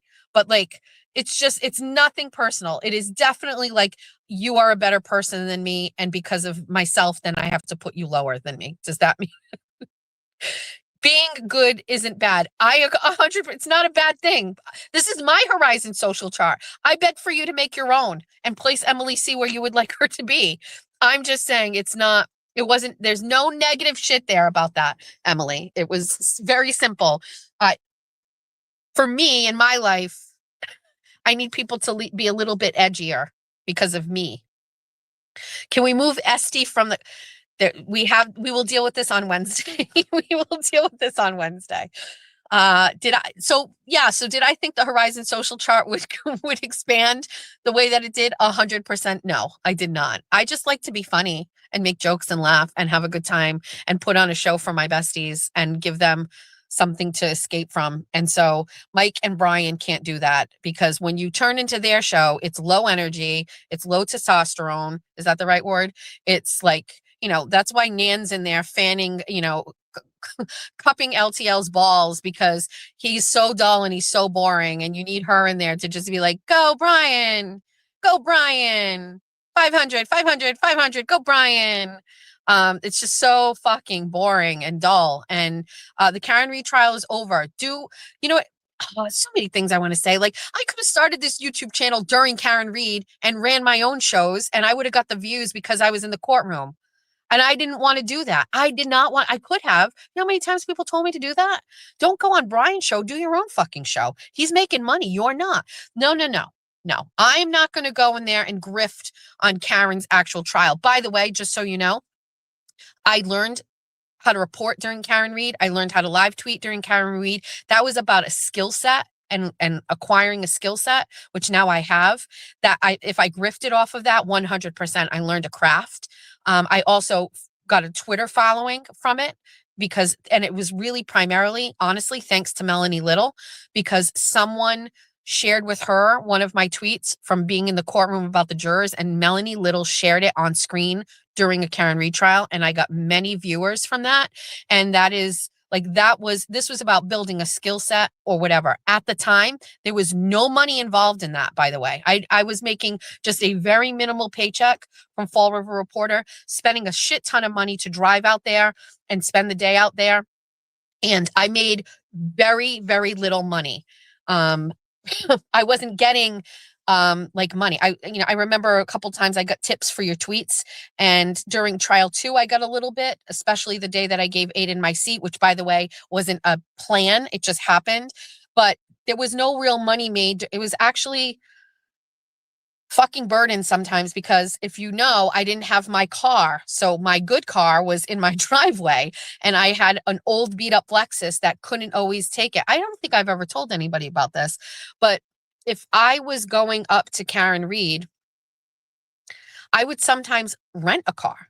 If I was going up and I knew I was there for the full week and it was like a full week worth of days, in trial one, I was renting a car. And it would cost me a ton of money for the week to do it, because I didn't want to take the one car we had and it wasn't a good car. And so it was costing me money, so that it literally like cut my paycheck in half, because half my money was, I mean, I hate to say that, but that is true. So, I wasn't making any money at the time, and I could have done the YouTube channel, but I didn't want to do it. I wanted to wait. All right. It's almost an hour and 45. This has been going on for 2 hours. We cannot go any further on this. LTL and Crawford are the worst. I second the motion. I remember you sharing that about the car. Yeah, I used to rent a car. Sometimes I would take my mom's car up there if she wasn't going anywhere and had nothing to do. But I rented cars to go up there to cover that trial. When I say like I scraped, like fuck these people, man, like I scraped to go up there. Like my boss didn't give me one extra dime to travel. He didn't. Oh, I could get upset about it.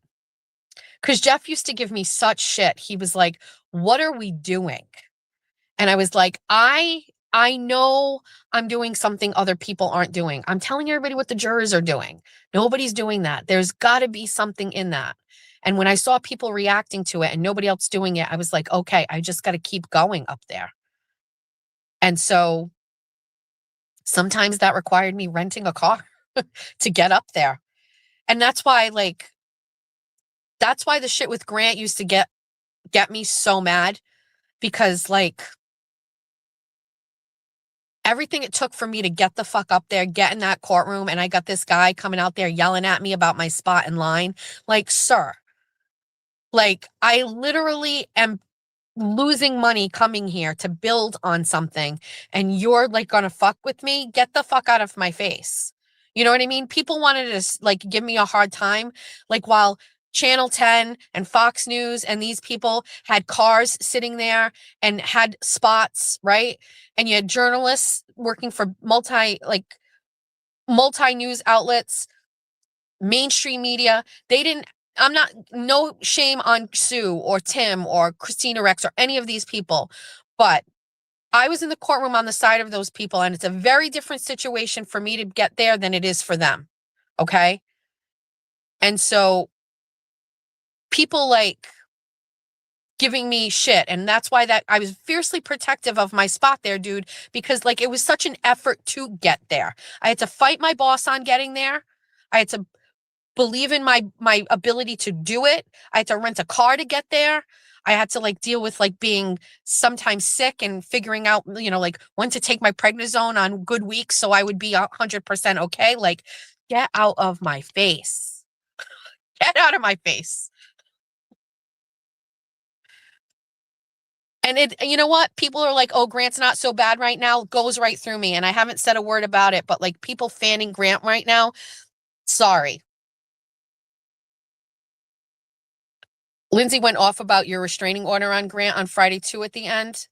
Yeah, like no way. Like again, like this guy like trying to like get me at the end of a line, like to stop me from no.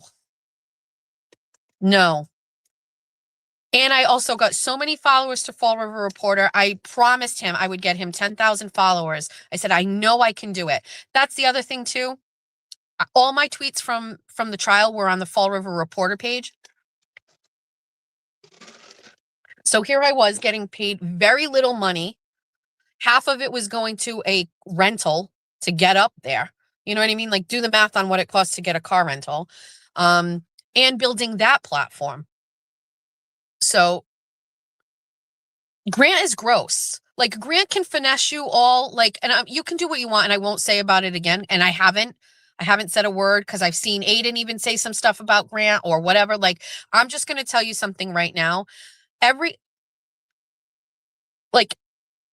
Sue Sue O'Connell gets to walk into the courthouse every day or have somebody to sit in her spot in line and walk in and go without somebody like Grant giving her a hard time. And that is something that I'm glad that most of the people standing there got to experience. Not me. I didn't get to experience that. I had somebody that looked at me and was like, oh, easy to fucking get in her face. That guy used to talk about me in the press box right in front of me, 5 feet away, and lie about me to my peers in the press box. Why do I have to go through that? I don't. And you know what? Those are the words and those are the things that I used in a court 3 times to get a restraining order against him. So if a judge thought that that was a proper use of the law there, thank you so much. I will accept it. And you know what? I've thought long and hard about this. I will ask for it again in May, because if there is even a chance that I interact at the same space as this guy, I don't want to have to deal with that guy. I don't want him to come near me. I don't want that guy to impede on my ability to do my job at all. I would never.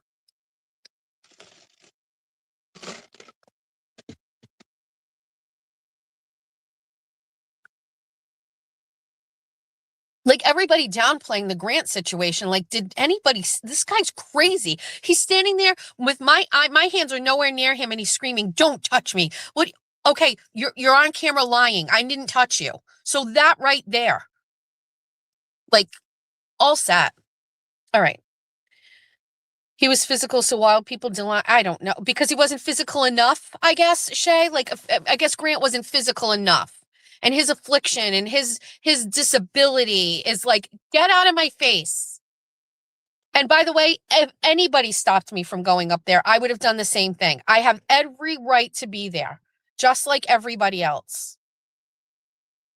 So weird to see everybody fanning over, like fangirling on Grant right now. And it's like, what? Like, that guy is so, like, he ran up the stairs after me. Like, these are behaviors that regular people don't do. Grant had the right to, he 100% did, but he doesn't have the right to touch me. He doesn't have the right to push me. He doesn't have the right to take my chair and throw it out of line.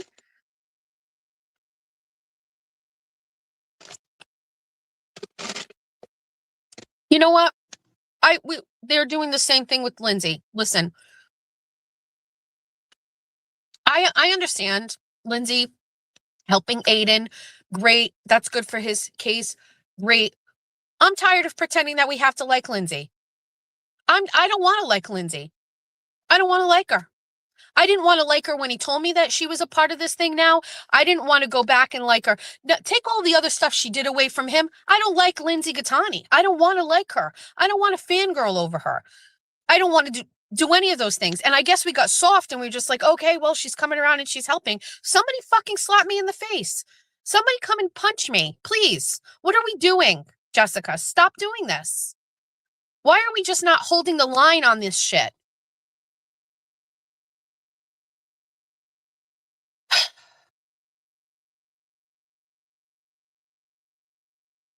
We were all giving Lindsay the benefit of the doubt, and we're stupid. We're dumb. I blame us. Right? I hate us. Why do we do it? Drama, my God. She must be good in the sack. Oh my God. RBB is giving some good take on that. I don't care if she's helping him. I don't have to like her. Listen, Lindsay on Ray's show, I think we were 3 minutes into it and she started to like do that scream thing. And then I remembered the video from the boyfriend in the car and I was like, I'm all set. I'm all set with this. Okay, we're not going back to this. She must be able to suck. Stop. She must be able to suck a nail out of a casket. Is that what that? Dude. How is she helping anyone? I have no idea. I don't even care. Let's not forget that, people. Wake up. Did I have a blast on Saturday? I didn't go as hard as I wanted to. Didn't go as hard as I wanted to. I could have, I should have. I didn't. After oh, so to the person who sent 50 on red, I got very nervous about taking my camera out at a table, so we didn't, but we put 50 on red and it was black. And that was the end of that. Suck a golf ball through a garden hose. These are great. So it was black. Also, I feel like maybe we should have stood around and watched. We just walked right over to the first table where we saw a space that we could get in and not feel like we were imposing. Tables are very intimidating to me. I don't know. Next time I go, I got to bring TT because TT likes the tables. We had a good time. We walked around. Like there's a Scorpion bar there. I would never go in there. That club situation. The the people watching is great. No, I didn't go very hard. Jeff kept saying he had just such a wonderful time. He was so happy. And it felt unbelievably luxurious to not have to drive home. Like if we've ever gone to Foxwoods, we drive home. And a couple of times we've stayed with friends, or we went, like my friend Steph and I think we slept over because we went to see Crowded House there. Like, it's very luxurious. Like there was just no pressure. We could just take our time, and it was wonderful.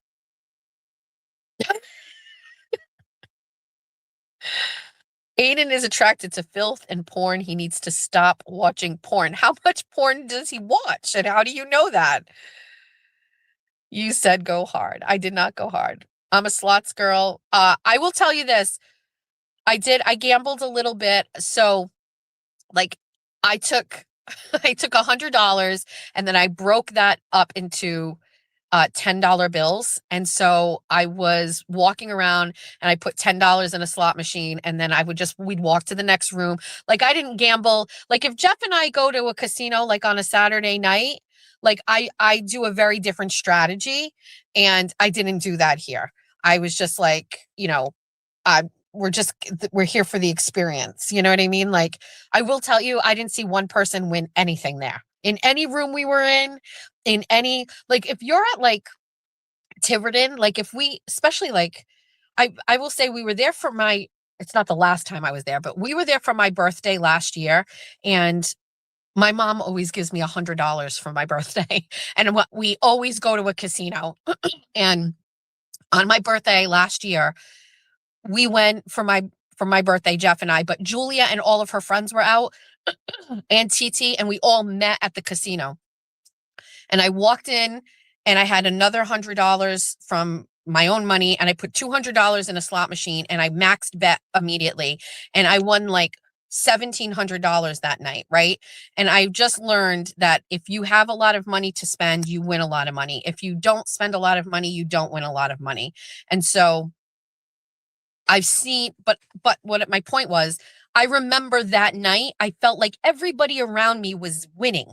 Like there were hand pays, and like it was just, when I'm in Tiverton, I always feel like people are winning. I never saw one person win a fucking thing in Foxwoods.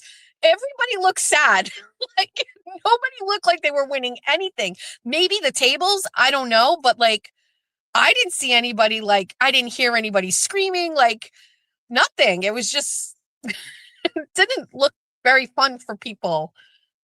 I'm assuming I don't know what it's like for a big casino like that, but no, it wasn't like that. Sunday, we stopped downstairs to eat. We went to DraftKings for a bit, and then we were in the casino area watching the game, and we heard yelling, but it was only when the Patriots scored. I didn't see anybody winning anything. So it was very, oh my God, what am I seeing jacking off on the couch? Dude, it's Monday. I'm telling you, I didn't see anybody win anything. It was very boring. Not boring. It's not boring because it's a big casino. So it's like high energy lights and sounds and stuff like that. But I didn't see anybody clapping. Actually, I digress. I saw two drunk girls screaming at a machine, but they weren't winning